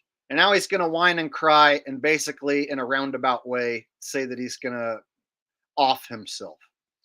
So let's hear that. And you guys can tell me if this sounds authentic to you or whether he sounds like he's just pretending. Hi guys, I'm doing extremely bad. There's no point to even make this video because nobody can help me with this anyway. But I just really don't know what to do. I've nothing left. Yeah, I've nothing left. I've nothing left in life. Like nothing at all. Oh my god. And I cried yesterday and today, and I cry once every few years, and I've never cried in my life 2 days in a row. I just don't do it a lot, and I just literally have nothing. It's just everything is black. There's nothing anymore. Yeah, the insane depression started with Luna messaging me and telling me I could see my son, and then ignoring me to abuse me, punish me. I don't know at the end what the point was. And then this Sunday, Catherine also left. Oh God, man! Like she said that she would never leave me and everything once the day when we met, and then she just left. it's unbearable to deal with. Like, I've never felt this kind of pain in my life. I mean, that's it. I don't know what to do anymore. And like, I loved everything about her. I've never loved anybody so much in my life. Like, I don't eat. I sleep 3-4 hours a day. I'm on stress hormones nonstop. It only gets worse. Nothing is getting better. I think the main reason I'm making this video right now is because I think I'm gonna go. Yeah, I don't even want to say it, but like, I'm gonna go. Yeah, it's bad. I'm gonna go crazy, basically, like, in my mind, being alone. If there's anybody in the Netherlands right now who, I don't even know, who wants to hang out or anything, I literally need some human company right now, or I don't know what to do.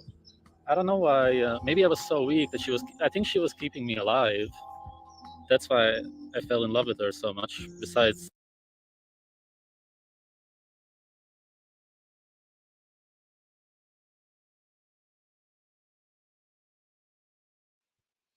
and someone over on the parody channel says, Justin says, Jake, I feel I owe you an apology.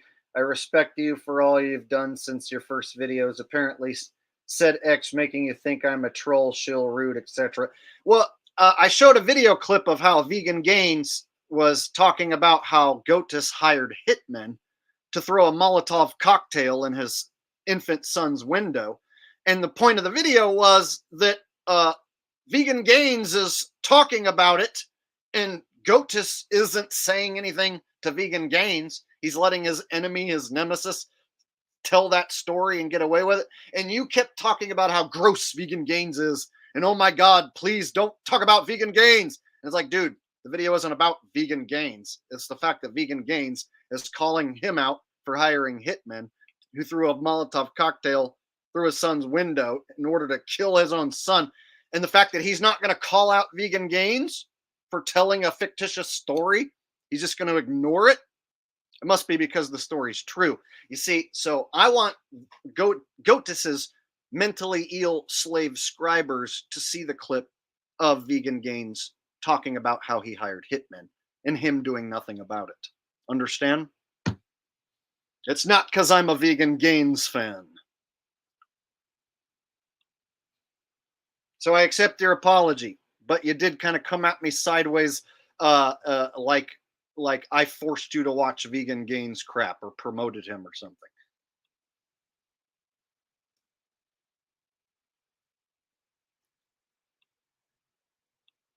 Yes, I did meet him. I met him and I met Luna. And we played Frisbee and we did a video and talked about eating raw eggs. And that was when he did his trip to the United States. So this is all the shit we're watching now is all after I stopped liking him. So when I first met him, all this shit hadn't completely bubbled to the surface yet. He was keeping a lot of this shit under wraps. You see what I'm saying? So it was starting to bubble up. But back when I met him was when things were still going good with him and Luna. Understand? So after I met him was when all this shit started to go down. And so when I met him, it was fine. You know, I didn't see them fight or not get along or anything. And we just hung out for a few hours and played Frisbee and made a video.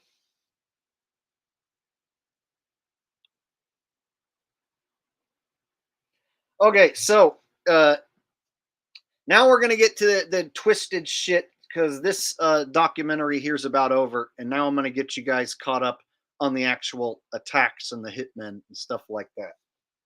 So this is the point where he's crying and saying he's going to quit YouTube and basically tells his subs he's going to, in a roundabout way, take his own life.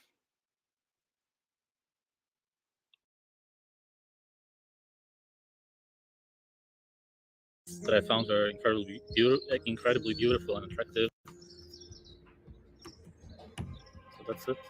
I just see nothing. I just see black. That's it. Just black. Ever since this point in time, Kat has not made any sort of public appearance or response.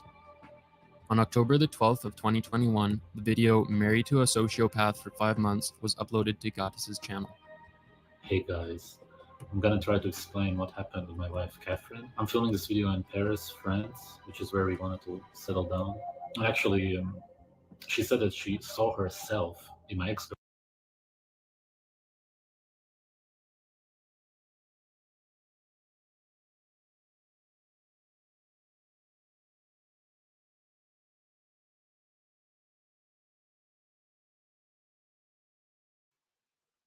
All right, so that video was on the channel called Mortadella, and it's called "This YouTuber Wants to Eat You," Sv3rige documentary, and he's also got some other videos. So now I'm gonna catch you guys up on the next part.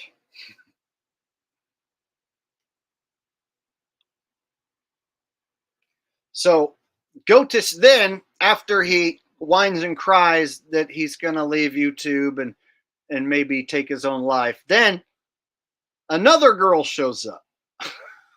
Another girl named Belle, who he calls Primal Belle, shows up.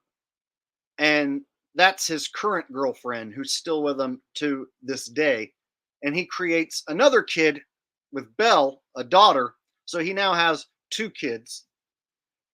But let's go ahead and see what happened with Kathy and get Kathy's side of the story.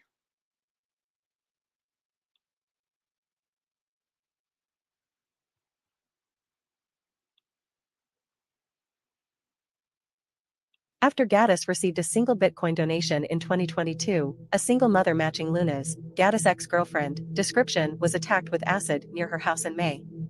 In January 2023, the woman's house was burned down, and the suspected arsonists were caught.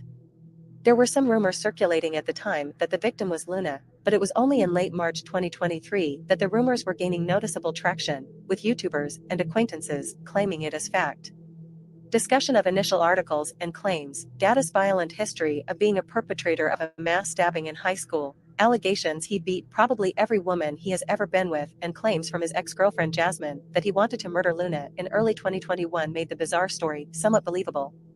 It was then discovered that a video Goatis had posted in November 2021 of being chased and beaten by, who he claimed to be, Luna's friend took place a few blocks from where the acid attack and arson took place.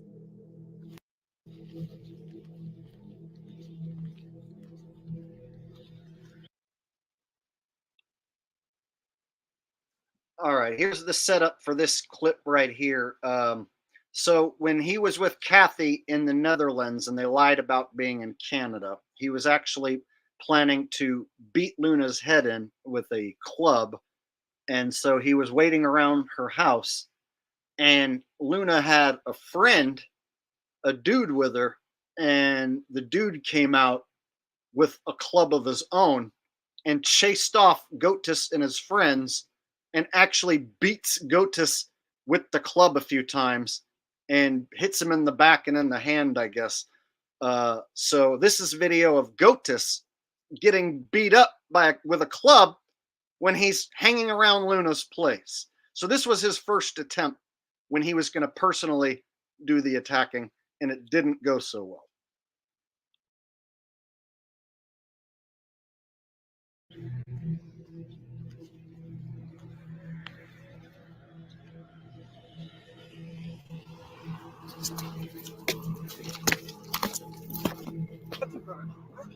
He just hit me several times.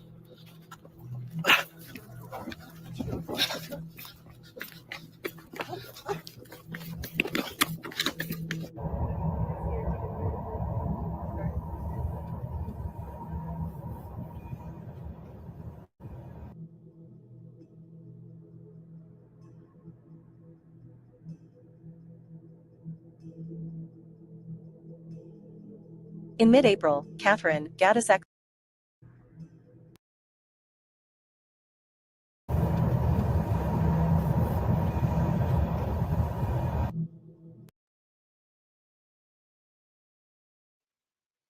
And then people on the internet doing their own investigating matched up the streets from the video. So that video, even though it doesn't seem like you can see much, they were able to match up the street, which is, of course, where Luna lives.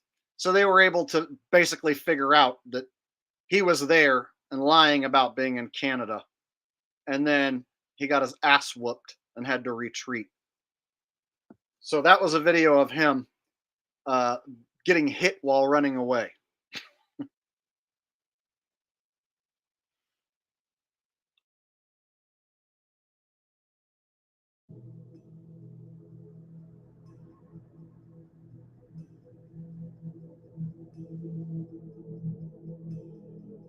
In mid-April, Catherine, Goatis' ex-wife, made a number of videos claiming that Goatis often talked about wanting to throw acid in Luna's face and wanting to put her house on fire, and confirmed that the articles were about Luna.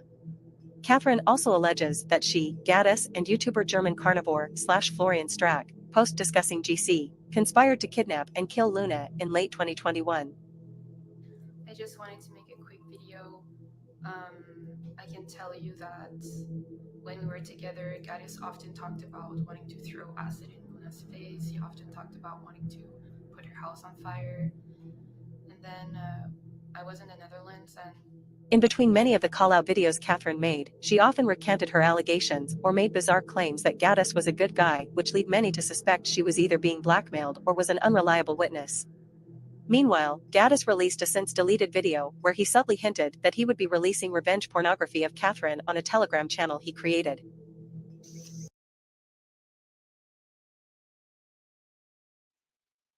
So Kathy comes out and puts out videos on her own channel and talks about the abuse that she suffered when she was with Goatis. And she claims that he beat her up.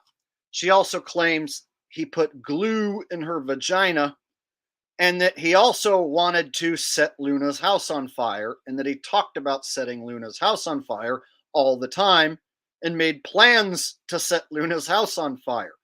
And so Kathy comes out and spills the beans. And then she takes down her own video.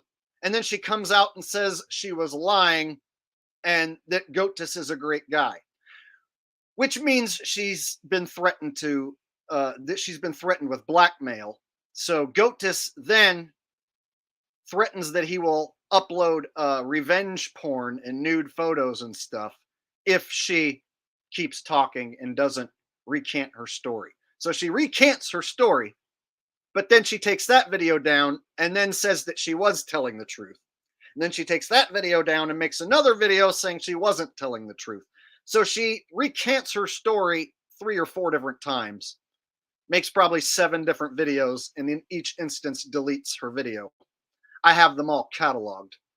And so I have every one of Kathy's testimonies and then anti-testimonies.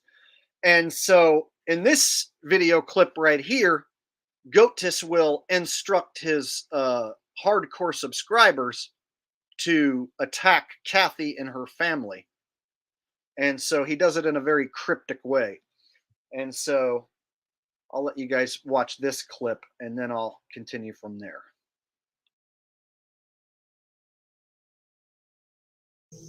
Yo guys, if you're a regular viewer of this channel, then ignore this video. This is not for you.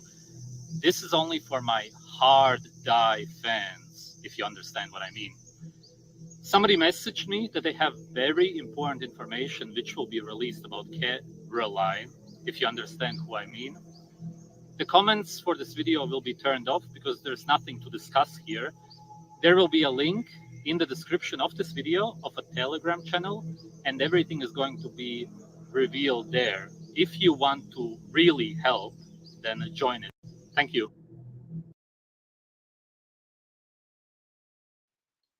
And then the Telegram group has her nudes and her family's address and her ID, completely doxing her and her family. So he doxes her and her family, posts the nudes and clips of her dancing nude.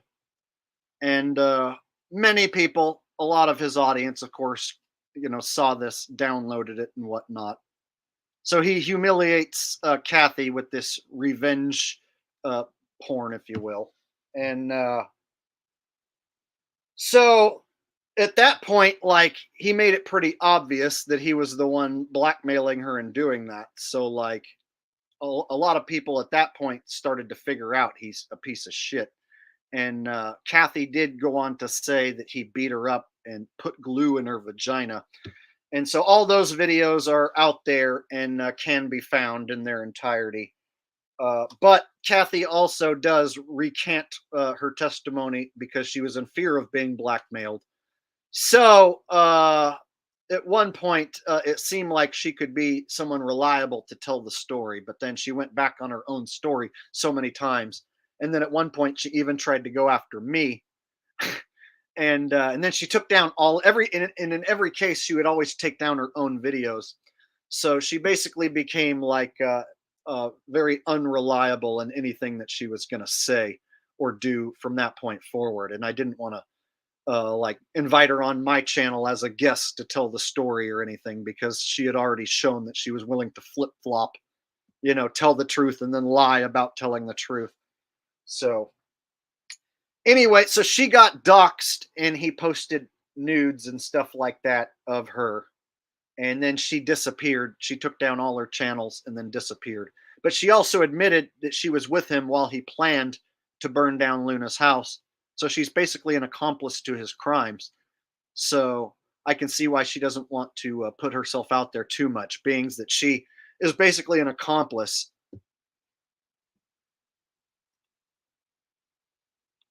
He's going to release revenge porn or worse of Catherine, Caroline019. Same thing he did to Luna a while back. Only for my true fans, only fans. When Catherine initially left him and Sv3rige,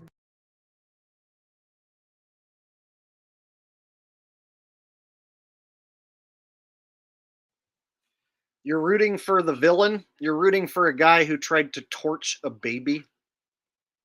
So you think a villain who hires hitmen to throw a Molotov cocktail through the window of an infant, his own son, who's innocent?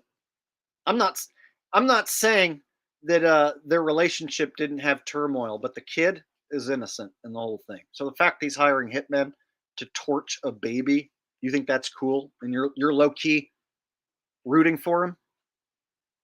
Maybe you should be one of his mentally ill slave scribers who sends him money each month while he's on the run from the law currently. If you're low key rooting for him. I don't know. I think that makes you kind of a piece of shit if you're low key rooting for the bad guy in this scenario. The guy who hires hitmen to try and torch a baby.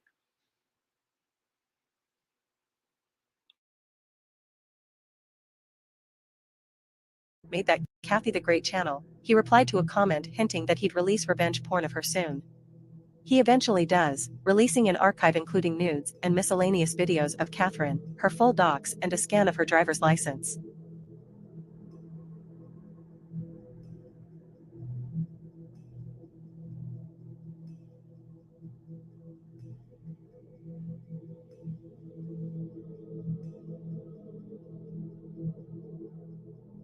Included in important info.txt is Catherine's full docs, including messages encouraging his followers to pay her family members a lovely visit at their home address and their places of employment.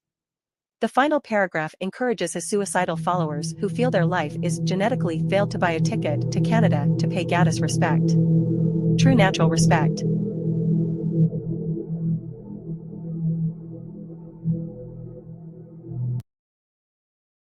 Meanwhile, in late April, the preliminary hearing for the suspected arsonists, a 33-year-old German man identified as Ilias A., and his 15-year-old daughter, commenced. Articles published explain that Ilias claimed that he was threatened by Luna's ex-boyfriend, obviously Goatis, but he is not named in the articles, who he describes as an avid vlogger. Ilias explains that his own ex, Primal Bell, also not named in articles because of EU privacy, is currently dating Goatis.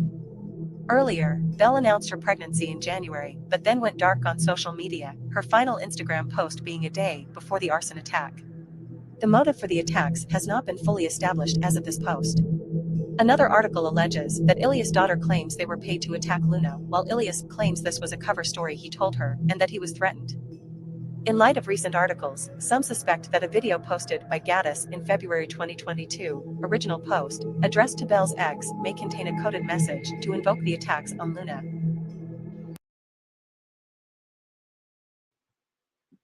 All right, so here's a detail that is really extra crazy on top of this really extra crazy story as it is. So the girl he's with now is named Belle. That's not her real name. Her real name's Marina, but they call her Belle. and her ex was blackmailed into being the hitman who tried to burn down Luna's house, or did burn it down.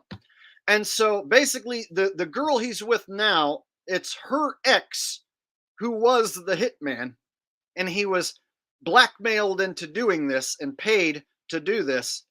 And so the story is extra twisted as far as he actually blackmailed the hitman in this video clip, speaking in like German here, and in a veiled threat basically blackmails this guy into committing the arson attack.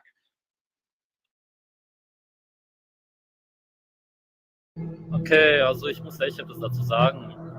Das, was du jetzt angeblich gemacht hast, war ja alles für ihr Wohl.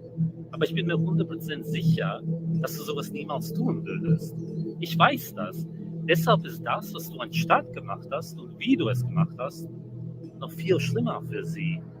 Denk doch echt darüber nach und denk über deine Zukunft nach, deine Kinder, alles. Okay, so I really have to say something about it. What you allegedly did was all for her own good. But I am 100% sure that you would never do something like that. I know that. That's why what you did instead, and how you did it, is even worse for her. Really think about it, and think about your future, your children, everything. Gaddis has been known to do this in the past, such as how he announced the revenge porn plot on Catherine. Catherine recently explained that going to Norway was the code used for the first murder attempt on Luna. This phrase was uttered in October 2021, a month before the video Gaddis posted of him getting his ass beat in Luna's neighborhood. Some posters suspect that Ilias may have been blackmailed into doing the attack.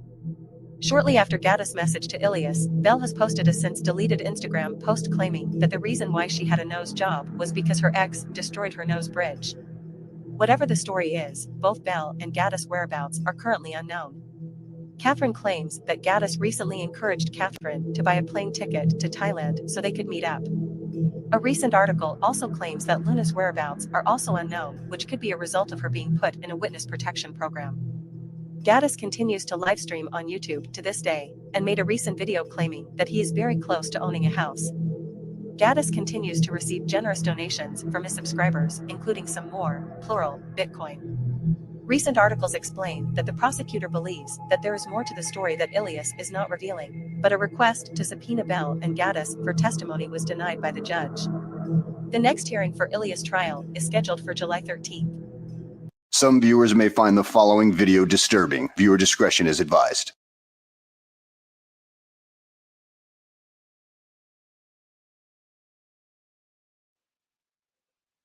Okay, so now we're going to check out the security camera footage of Luna getting attacked.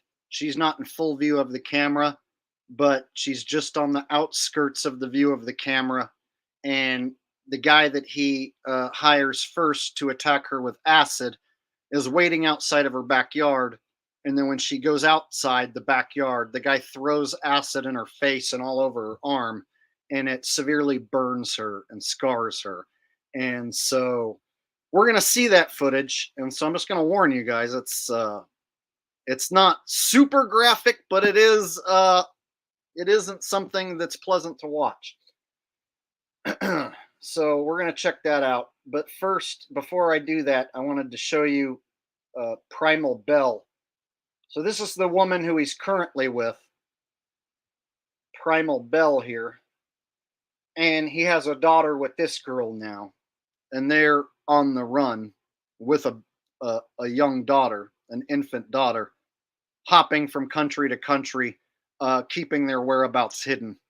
So they don't want anyone to know where they're at because they're literally on the run. They're like a family trying to raise a baby while being fugitives. It's got to be a wonderful life, right? And so they're held up somewhere. People have rumored that it's possibly some Asian country. But Interpol, international authorities, are supposedly looking into this, and he is wanted. But being he's an international fugitive, it's not easy to just locate him and snag him up, apparently. So back to the footage of Luna, and again, it's a bit disturbing, but it needs to be shown.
All right, I got a super chat from Hell Pike. Says, I'm glad Luna is alive. Show support, chat, hit like and share. Let's get Jake more mentally ill slave scribers.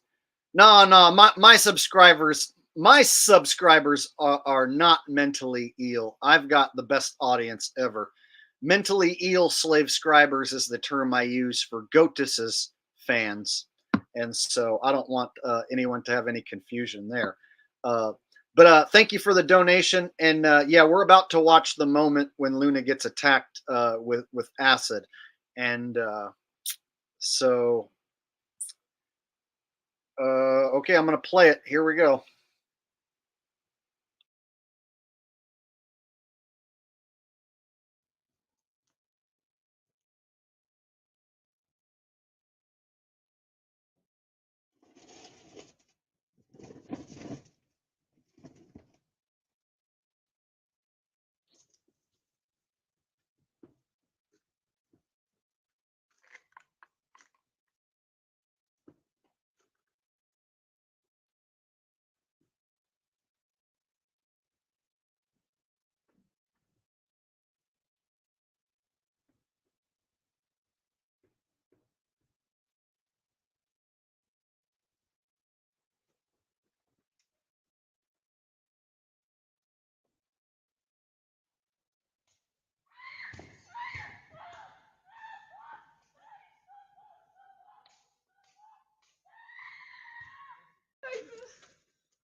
Help! Help! Stop me! Alsjeblieft! Alsjeblieft! Ik heb een kind! Alsjeblieft! Alsjeblieft!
All right, main points. Catherine, Goatis, and German Carnivore, the guy who did the acid attack, planned to kill Luna and were stalking her in the Netherlands while pretending to be in Canada. Goatis beat Kat and put glue in her vagina. She tried to leave him. Kat fled to the consulate, leaving her passport and computer behind. Goatis and Florian stalked her there. And when she went to a woman's shelter, Goatis started making videos blaming everything on Kat and leaking private videos that she had on her computer. Kat reached out to Belle, Goatis' new girlfriend, and explained what happened. And Belle said she was going through similar things with Goatis, and he was threatening to kill her family if she leaves him. Similar things with Goatis, and he was threatening to, or after Kat made a video exposing what Goatis had done to her, Goatis posted her and her family's information online and encouraged his suicidal fans to kill them. He also posted nude photos of her. So basically just recapping some stuff.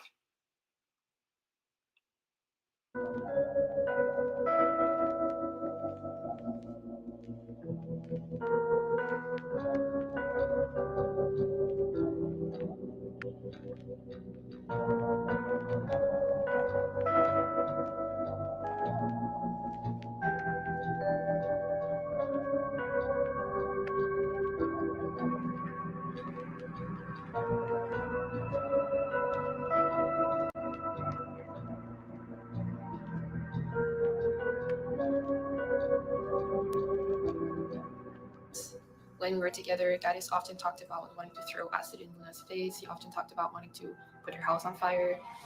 And then I was in the Netherlands, and her house was there, and we found her house basically. But I left after that. But I can confirm that in the two articles, it is indeed Luna's house. Goatis also hit me several times, and he threatened me with a knife while putting glue inside of my vagina. Hey everyone, I know I talk slow and everything. I'm just going to try to speed it up. I just wanted to talk now about what happened with Luna. So when I was with him, he was constantly talking about wanting to eliminate her and hurt her, torture her, all the time. He was always talking about it. And yeah, obviously he wanted to be with me to show me off on the channel, to make her jealous, because he's so obsessed with her. When we were together, at one point, that's when he started to talk that we were in Mexico, and he just said something like, I want to eliminate Luna, and he wanted to talk about it with me. I was complicit to everything, but I did leave before he paid for the arson and the acid. So when I was with him, we never did anything to her, but we did try to fuck her over many times. We were all doing it together. I'm not gonna say as if I didn't do anything, you know. Me, German Carnivore, and Goatis were in German Carnivore's white van and driving around Luna's house, and we were just finding ways to find her address, to.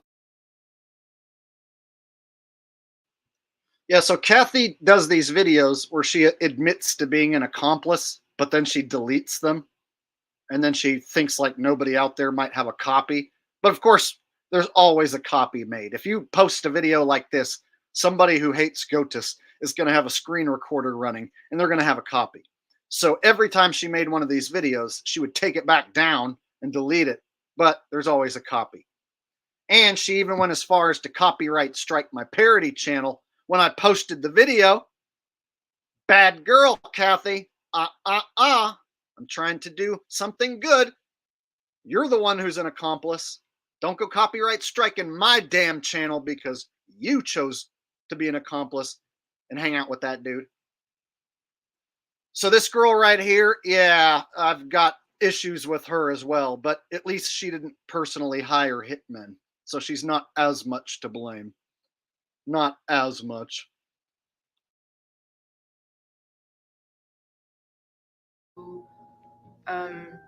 Find ways to get her, to kidnap her, stuff like that.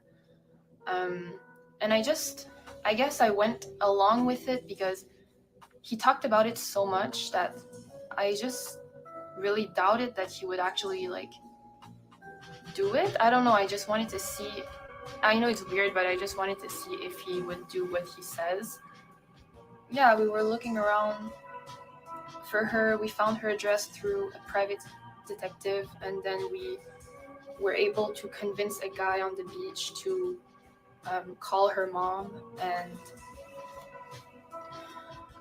convince her to give us the address. Basically, the man pretended to be someone that needed her address to deliver some food, and that's how we got the address, basically. And when we were in the white van with German Carnivore and Goatis, it was all the time 24/7 talking about what they would do to her, like put her in the van, bring her here, kidnap her, kill her, blah blah blah, everything. It was non-stop, and the reason why is because he can't get over her. Like, he's just probably really in love with her, so like that's why he can't move on. Of course, that it's Goatis that paid with bitcoins someone to attack Luna and put her house on fire. We often talked about, me and Goatis, about throwing like, well, he did whatever, like throwing like a tank in the window of her house and blowing her house up. So Kathy's coming out and spilling the beans, and this is what led him to blackmail her and post her nudes and stuff. And so when she came out and did these videos, he threatened her that she needs to reverse her testimony. So she did a few times come out and be like, "Oh, I was lying. He's a great guy. I just want him to be happy. I'm just jealous. I was lying. I'm sorry." And then she like would take that video down, and then she'd come back out with another video and be like, "I wasn't lying. He's blackmailing me." And then she'd take that video down, and then she'd be like, "I was lying about lying. He's not blackmailing me. I'm stupid. Don't listen to me." So eventually he did blackmail her. And so then she just disappeared, and she hasn't shown up in several months.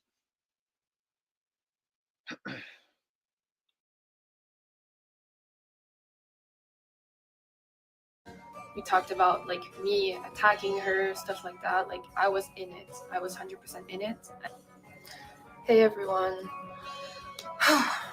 Belle is definitely being controlled. Well, not being controlled by Goatis, but he is most probably threatening her that if she leaves, that she can't leave him.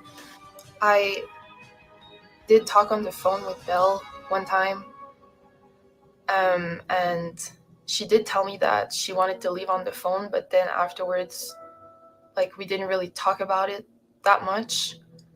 And I tried to tell her everything about him. I tried to talk on Instagram with her, but her like answers are super weird, and like I just know that Goatis is like telling her what to answer and like looking over and looking at her messages. Like, I know him. Like, I know that he maybe is thinking that Belle is trying to leave, and he's getting super suspicious, and he doesn't leave her side. Like, when we were together and like he thought that I was gonna leave, he would not let me like leave his side. He would be super like suspicious of me. One time I had left, and he tracked my phone and tracked me down, and then that's when he shaved my head. Like, I have my passport picture of it if you guys ever want to see.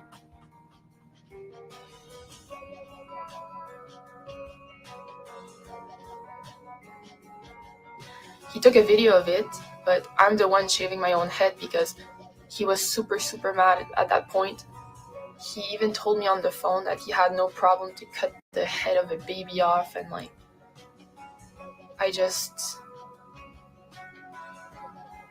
and honestly, like, not just for the baby, for me, it's like I really want to help Belle because I know how it feels like I know her exact situation, but right now it's even worse because she's about to give birth. And he took that as an insult when I talked about his hair and asked if it was a hair system or a hair transplant. And he literally answered me, "Stop insulting me."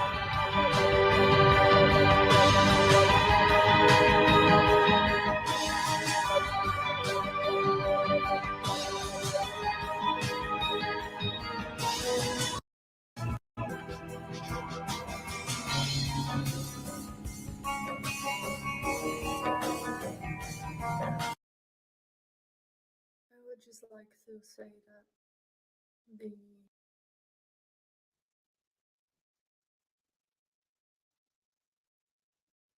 news is true, and I have in fact been attacked with acid, and our home was set on fire in an attempt to kill me and my son.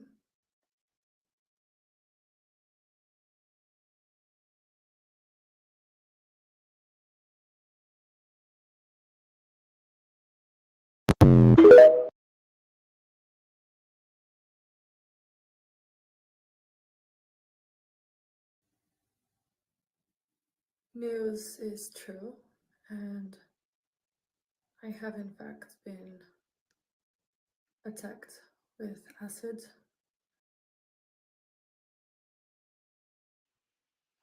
Okay, so that's Luna admitting that she has been attacked with acid, and she has a channel, and she just started coming out and talking a little bit, but she's very scared and doesn't want to impede, I guess, with the investigation. So she can't come out and say everything that people want her to say, but she has come out and talked a little bit and released a few little video clips at least.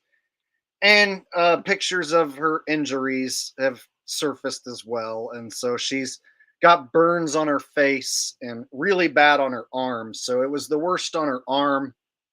Like they were talking about how they might have had to amputate her arm at one point because it was so bad. So she's permanently scarred by the acid attack. And they did burn down her house. They burnt the place out that she stayed at. So she told the police that she was afraid before this happened, but they didn't take her seriously. And then after it happens, of course, then the police are like, "Oh, well, I guess we should take this seriously." So, yeah, we have the security footage. Got Luna herself admitting it, and on top of it all, Goatis refuses to address any of this. So if anyone asks him about it, he just bans you. So he's literally running from the law and then banning anyone who mentions it. And so up to this date, the dude's posting new content, but he won't go live anymore. And the reason he won't go live is because then they can find out his whereabouts. You can post a video from anywhere, schedule it to upload anytime, and someone else can upload a video on your account, but on your behalf. But when you go live, then they can get your actual live address. And so he doesn't go live anymore. And he used to go live all the time, like every week, and beg for money. So he doesn't go live anymore, which further proves he's on the run.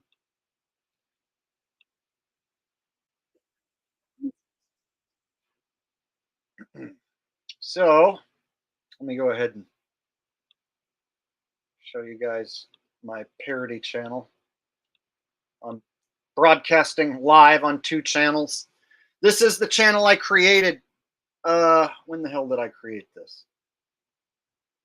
In 2021, I created this channel to teach Goatis a lesson. And this was before he did the acid attack, had hired hitmen to do the acid attacks and the arson attack. So this was just when he was just an e-begging scammer, and I wanted to teach him a lesson. I started a channel to basically mock him, troll him, and it didn't take long before I started getting views on these videos, thousands of views, and it started to build its own audience. And so then I started to regularly make this parody content, and it's really easy to make. I just pretend to be him, or I show videos of him contradicting himself. And so these videos are just quick, easy videos, and they would get thousands of views. And then I would just document all the shit that he's done. And at one point, he went from being bald to getting a hair tattoo. And then he got a hair system for men and tried to pass it off as if it's his own natural hair. So he's such a hypocrite that, like, he'll lie about his hair and he won't even be honest with his audience about his hair.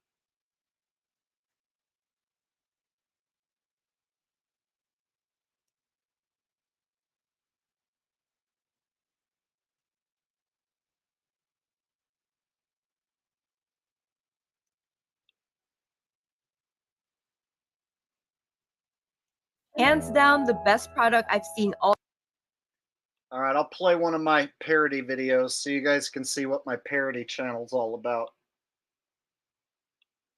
Hair transplants are cool. I like them.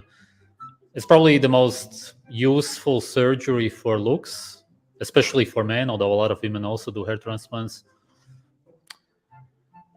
Hair transplants are cool. I like them. It's so funny that he gets his head shaved almost every day, and that's simply because of how insecure he is about his hair loss. If he wasn't, and if people who have hair loss wouldn't be so insecure about it, then they would simply let it grow as it is. They would let the sides only grow if they only had hair on the sides, but you really try to cover it up by shaving the head. But a lot of these insecure guys will always say, just shave it off, embrace it.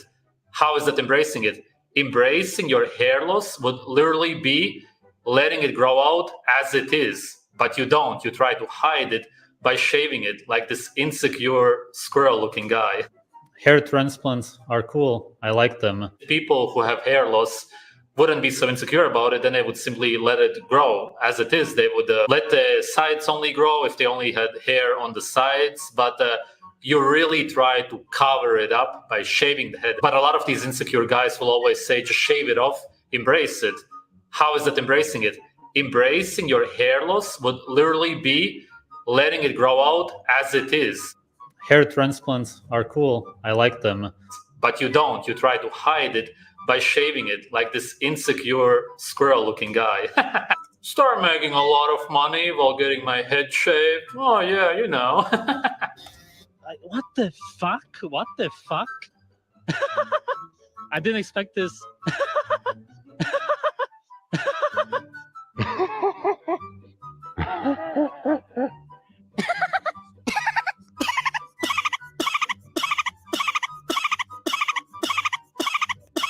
I generally crave testicles. I generally crave testicles. I generally crave testicles. I generally crave testicles. I generally crave testicles. I generally crave testicles because testicles do taste very good. None of them have ever tasted bad. None of them have ever tasted bad. That's a testicle. That's a testicle. I generally crave testicles. I generally crave testicles. I generally crave testicles because testicles do taste very good.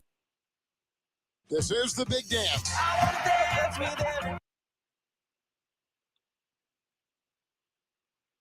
So that's basically what one of my parody videos might look like. And so I do videos where I mock his voice. I do videos where I have him contradicting himself. And so my parody channel has an audience basically that enjoys him getting roasted, enjoys him getting what he has coming to him. And so basically, I'm like one of the guys exposing not only, you know, his dirty deeds and his crimes, but also his supreme hypocrisy. I mean, the guy's not only a woman beater, but he's literally like one of the biggest hypocrites online. This is a guy who will like make fun of someone's hair while wearing a fucking wig. You know what I'm saying? Like, this is a guy that'll say that someone is a bad father if they give their kid popcorn. Meanwhile, he paid to have his kid killed. So hypocrisy reaches a whole new level with this guy.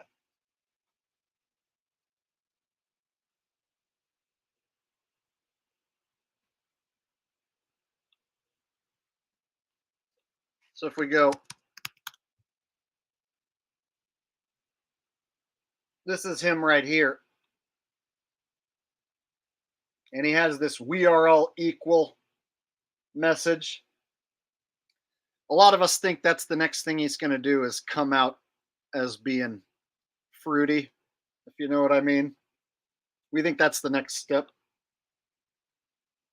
So he basically just makes videos talking about how other men are ugly and other men have issues.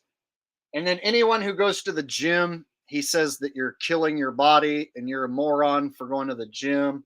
And so his channel is just basically nothing but like talking trash about people. But he won't dare respond to me or anyone talking about Luna or any of his crimes.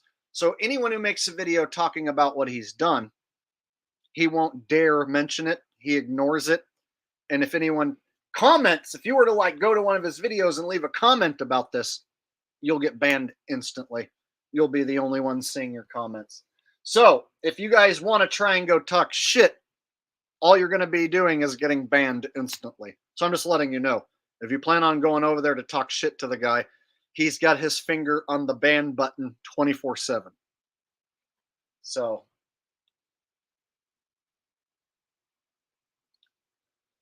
basically, in a nutshell, that is the story of Goatis, the saga of Sv3rige.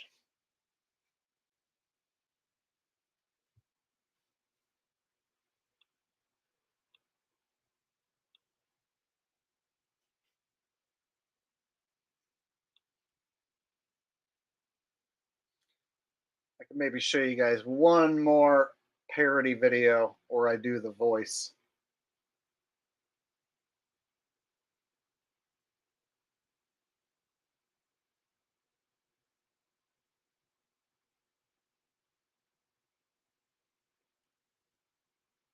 Okay. So in this video, he's wearing a backwards hat like Fred Durst. And so when he was shaving his head and got a head tattoo, and people made fun of his head tattoo, he got a hairline tattoo. So he got a tattoo of hair. So people were making fun of him. So at this point, he starts wearing a backwards hat like Fred Durst. So this was a few years back, but it's one of my better parody videos that I made. This one is called Sv3rige Dating Advice: How to Attract Women in Nature. Enjoy. I recently watched the red pill videos that you recommend to me, and I must say they are some of the most mentally fucking ill losers that I have ever seen on YouTube. First of all, they have no idea how to talk to a woman. If you want to talk to a woman, you have to shower her with many compliments. You tell her she looks beautiful. You tell her that her vagina is very nice and wet looking. And the most important thing that you want to do if you want to be successful with women, the same way I have been very successful, is you want to look like Fred Durst from the band Limp Bizkit from the year 1999. I currently am doing my best impression of Fred Durst, and this is what is causing me to have the best success with women in all of my life. You could say that I am doing it for the nookie, the nookie, so you can take that cookie and stick it up your stick it up your you can stick it up your One of the main reasons these red pill fucking losers will never be happy and will never have sex with a woman is because they do not know how to speak to a woman properly. Let me show you a very good example of how I would approach and talk to a woman if I was to find her out in nature. Actually, a funny thing happened 2 days ago. This is no joke. I was walking in Sofia in the park in the forest, and some woman was walking, and I see something like dripping, and I get closer and closer, and I see she has no underwear on, and her pussy is really wet and dripping all over the ground. So I like say, "Hey, miss, do you need help with this, or what is it?" She says, "Well, it is wet. It's dripping. Like it's kind of saying, come and fuck the puss, bitch." Then I fuck her. I kill her. So I buried her in the forest, and that's why I escaped Sofia, because I thought in Macedonia they maybe won't, you know, see what happened.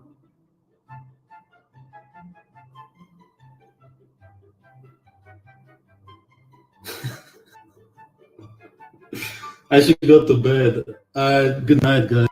And this is exactly why I have been so successful with women my whole life and have never had any issues whatsoever. I start very successful family with Luna. She is currently raising my baby while I live with Bella in France. And of course, Catherine, my ex-wife, she was a psychopath, but she was very wonderful lady. We have very many good times. All of this is 100% success rate with women. So if you want to be happy and live a natural life like me, you have to do exactly what I fucking do, unless you are mentally ill. So, first thing you want to do is dress up like Fred Durst, and if you look anything other than the lead singer from Limp Bizkit, you are going to be fucking mentally ill and unhappy.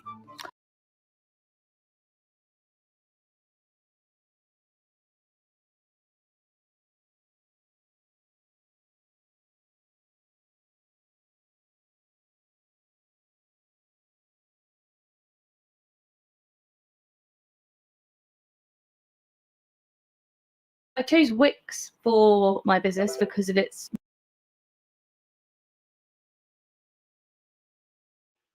All right. In some of the parody videos, I do a voiceover, and then in other parody videos, I actually pretend to be Goatis. So in this one, I pretend to be him.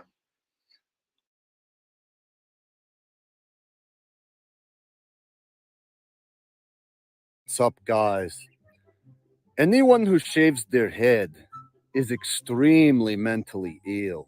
Spending each and every day running a man-made razor against your skull is completely unnatural. Out in nature, nobody would ever shave their head. Only insecure losers shave their head every day. The only thing worse than someone who shaves their head every day would be somebody who then glues a wig to their head and then acts as if the fake hair is actually real. The saddest losers in the world glue wigs to their head. They wear fake hair. They wear fake hair. They wear fake hair. They glue a fucking wig to their head. They're wearing fake hair. And then they act as if it is real, as if nobody notices. Everyone notices you are wearing a wig on your fucking head. And you are incredibly much a loser. You have literally no chance at ever having sexual intercourse with a woman if you wear a wig on your head, especially if you are shaving your head every day like Andrew Tate, the loser Andrew Tate. If you do not look like me, then you have literally zero chance of being with a woman. I, of course, have the perfect nose and the perfect cheek and jaw structure. That is why I am literally a magnet for women. If you don't look like me, then you should probably be part of my hard die subscribers. And if you could please visit my ex-wife's house, Catherine, and pay your respects to her, that would be great. Thanks for watching.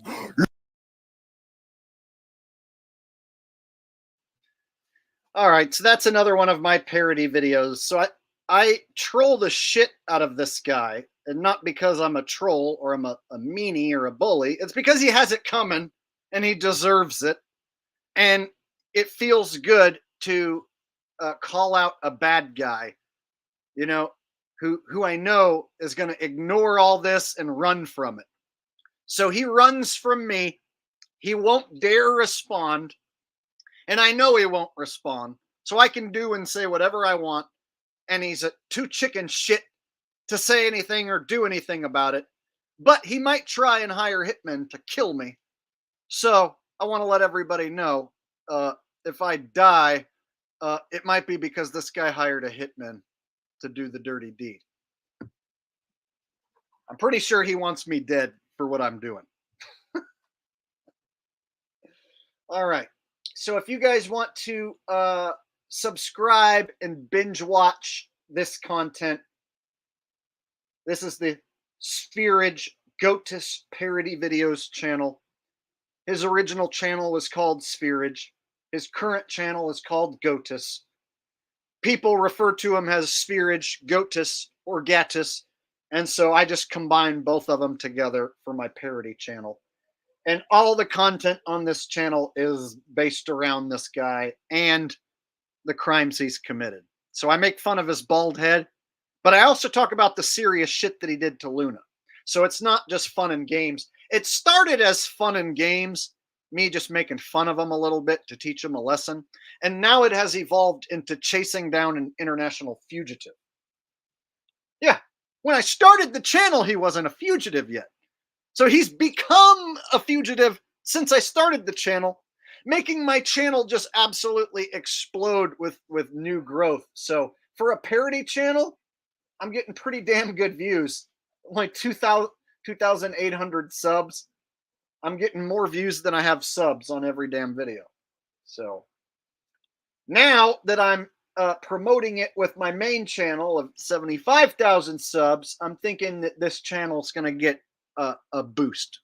Of course, it's obviously going to get a boost since I'm here talking about it right now. So for those of you who didn't know, who are watching from the Goatis parody channel right now, I have a channel called Jake the Asshole with 75,000 subs that you're currently looking at on the screen. So this is my channel. If you're watching from the Goatis parody channel and you didn't know that I have my own channel, I do.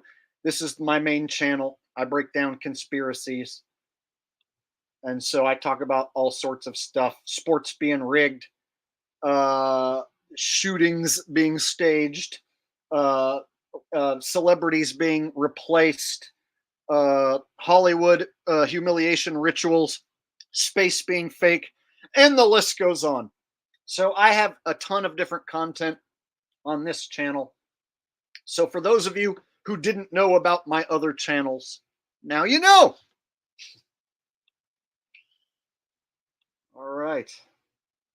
So there we go. I've been meaning to do that. Catch everyone up on this channel about Goatis, so that if you ever are to stumble across my parody channel, you'll understand what it is and why it is.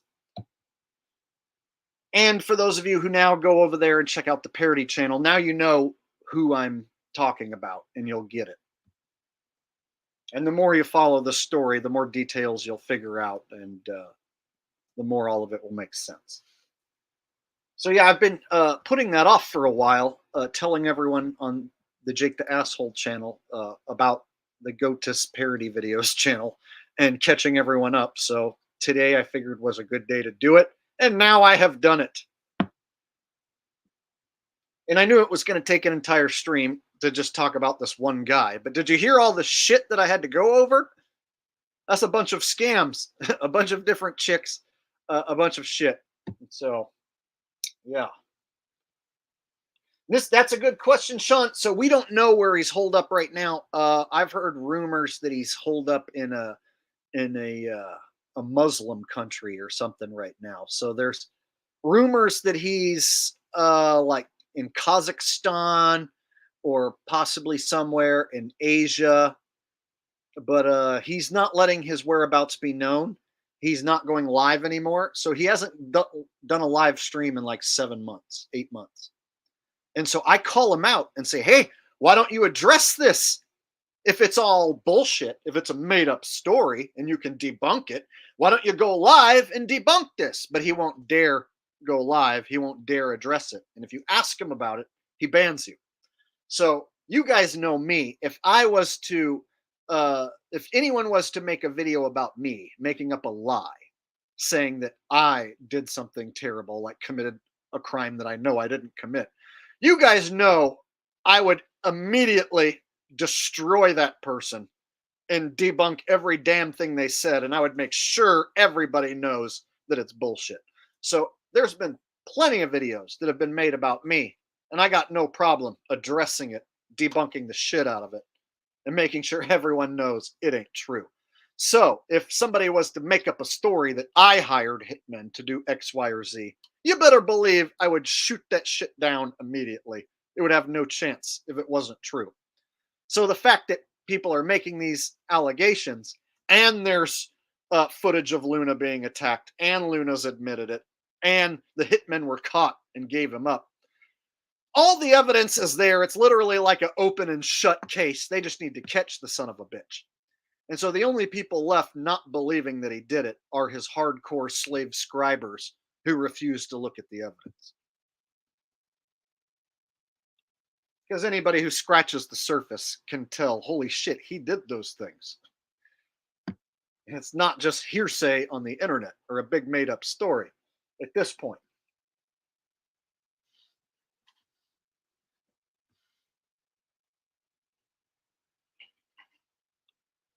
John Turner says, Jake, what is your day job? You're looking at it.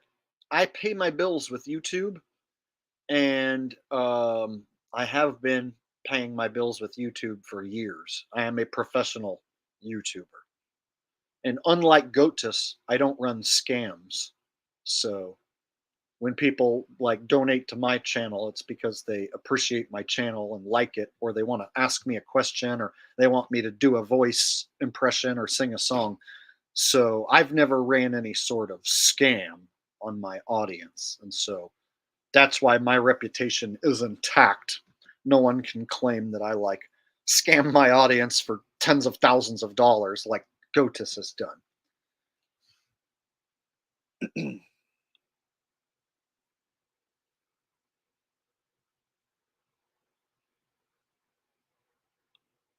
My laptop specs. I have a MacBook from 2017.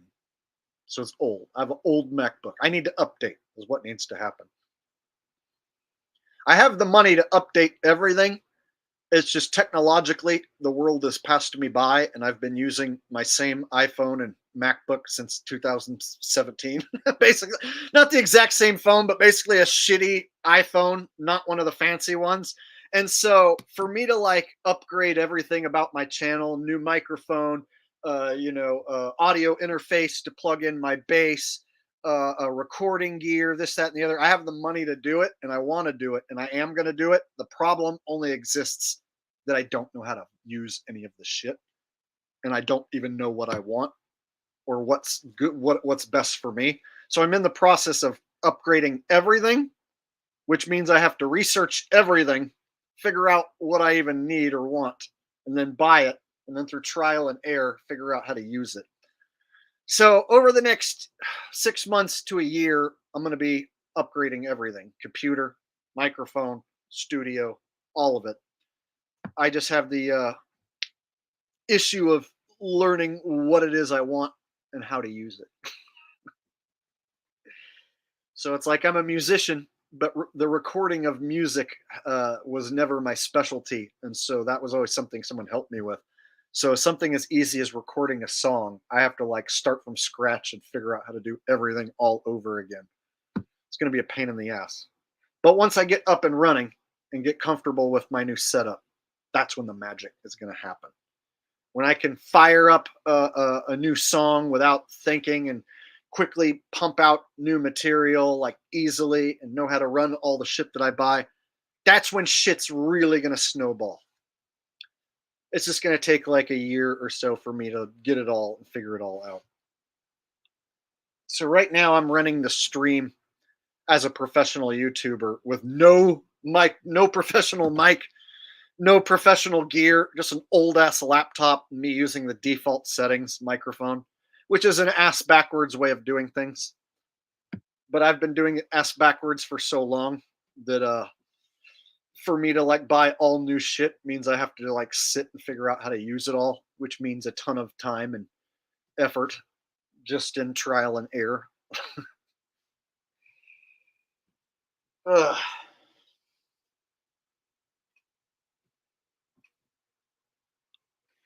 Yep, the old glue in the vagina antics. I mean, who hasn't seen that scenario played out, right? The old glue in the vajayjay routine.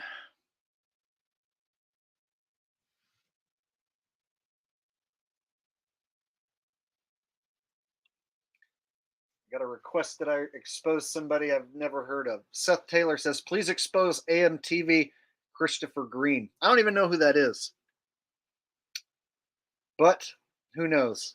Maybe I'll find out. Maybe I won't like him. And maybe I'll expose him.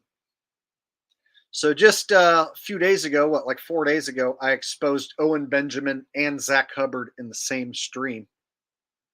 And I was expecting a bit of backlash, but there wasn't much. There was only like 3 bears who cried. I had to ban like 1 bear who had his head up Owen Benjamin's ass. That was about it. So there wasn't that much backlash when I exposed Owen Benjamin. There was a lot of people who were like, I don't even know who this guy is. And then a bunch of people who already knew that he was a piece of shit, who were like, tell me something I don't know, Jake. And then when I got to Zach Hubbard, I've exposed him several times before. So it was another case of people being like, yeah, we know he's a piece of shit.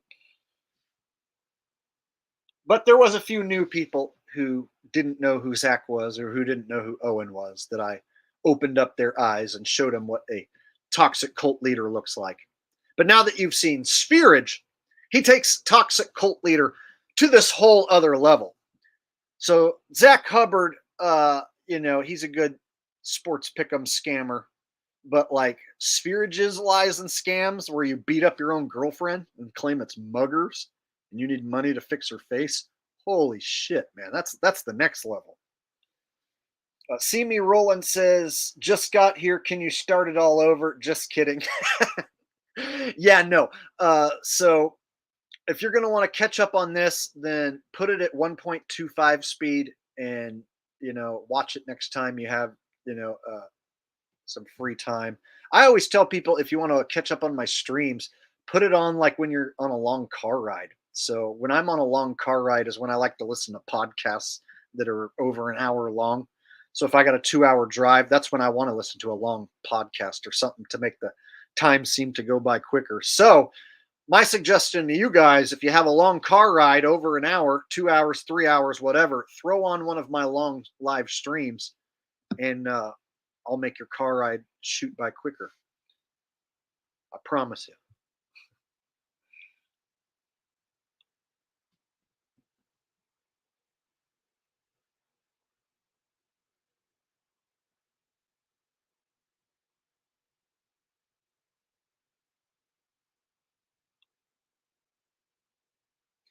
Yeah, so the big joke with Sv3rige to this day is that he would claim anything that he doesn't like or that he's against is unnatural. Rules are completely man-made. The age of consent is completely man-made. Out in nature, there is no such thing as age of consent, of course.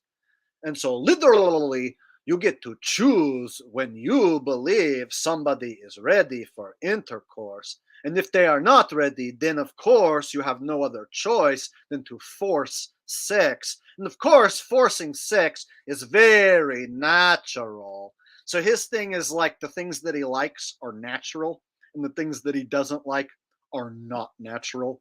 And so whenever you go to my parody videos in the comment section, everyone's always like making fun of him by saying, hiring hitmen is completely unnatural. trying to have a Molotov cocktail burn your son alive is totally unnatural. So everyone always comments how unnatural this, that, or the other is. So that's like the on-running joke, oh, it's extremely unnatural, of course, to try and hire hitmen. So everything's all about nature with that guy. Yeah. Of course, hair systems are very unnatural, and you would have to be a mentally ill slave in order to glue a wig to your head. I, of course, naturally regrew my hair after being bald, and one of the ways I was able to reverse my hair growth, I rejuvenated the hair follicles, was by rubbing goat's testicle puree on my head. I pureed the goat's testicle into a fine mush, and then I rub it on my scalp at least 37 to 48 times a day, maybe more. And then, of course, after several months, it begins to rejuvenate the hair follicles. And then, of course, the hair grows back natural and stronger than before.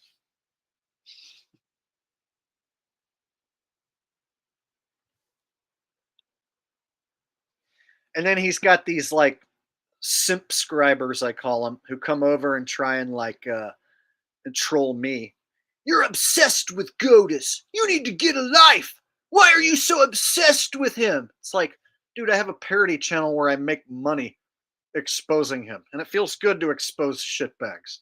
For the same reason why those scammer videos where the scammers get exposed, the same reason those get millions of views, because people like saying shitbags get what's coming to them. And so the only people who try and defend him will come over to my parody channel and try and make me out to be the bad guy. You're a bad guy for bullying Goatis. So it's like, oh yeah, I'm the bad guy for exposing the guy who hired hitmen to attack his girlfriend and his infant son. Sure, yeah. Let's talk about how much of a bad guy I am for exposing this. So yeah, that's the only thing I have to deal with over on the parody channel is his slave scribers trying to come over and tell me that I'm a bad guy for being so obsessed with Goatis. Isn't that funny, Jonah? Isn't that one hell of a story? Isn't that one hell of a twisted tale?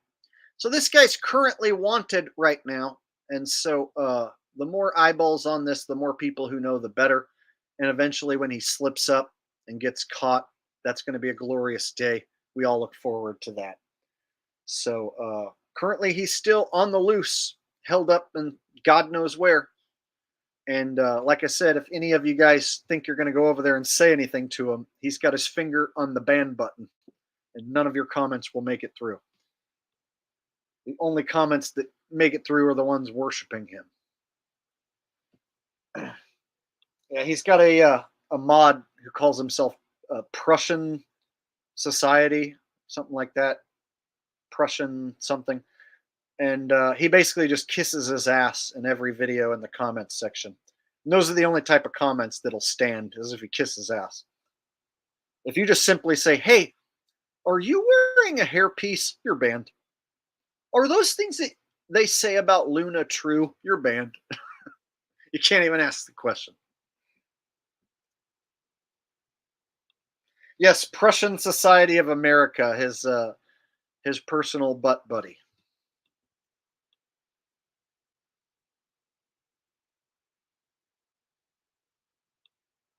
And then another thing that his subscribers will say is, he saved my life. I was a vegan and I almost died. And he taught me how to eat meat and saved my life. And I'm like, okay, so that means he gets to beat women and scam his audience forever until the end of time and pay to have an infant torched, his own innocent son. And since he taught you how to eat meat, you're just going to be okay with that? So his subscribers will use the excuse that since he ate raw meat and helped turn their health around, they're going to look the other way while he hires hitmen to kill his own innocent son.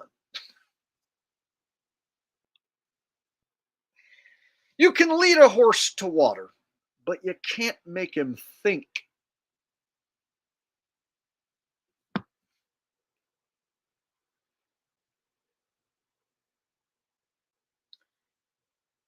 All right, well, this video is going to get, 5 to 10,000 views, somewhere in that range when it's all said and done. And so a shitload of new people are going to now know about the saga of Sv3rige, the tale of Goatis, whatever you want to call him. And so if you guys ever hear the news that he's apprehended, then you'll know that the story has come to its final conclusion. But we're expecting probably some more drama before then. Who knows? All right, guys. I've been on here almost 3 hours talking about this shitbag, and that was all I had planned tonight. And I got through that, so now I'm done with it. Now I'm hungry. I'm going to go eat. Who knows? Maybe I'll eat some raw meat. All right, guys. So until next time, this is Jake the Asshole. Also, signing off live from the Sv3rige Goatis parody videos channel. And you guys all have a wonderful night, and I will see you next time. Peace.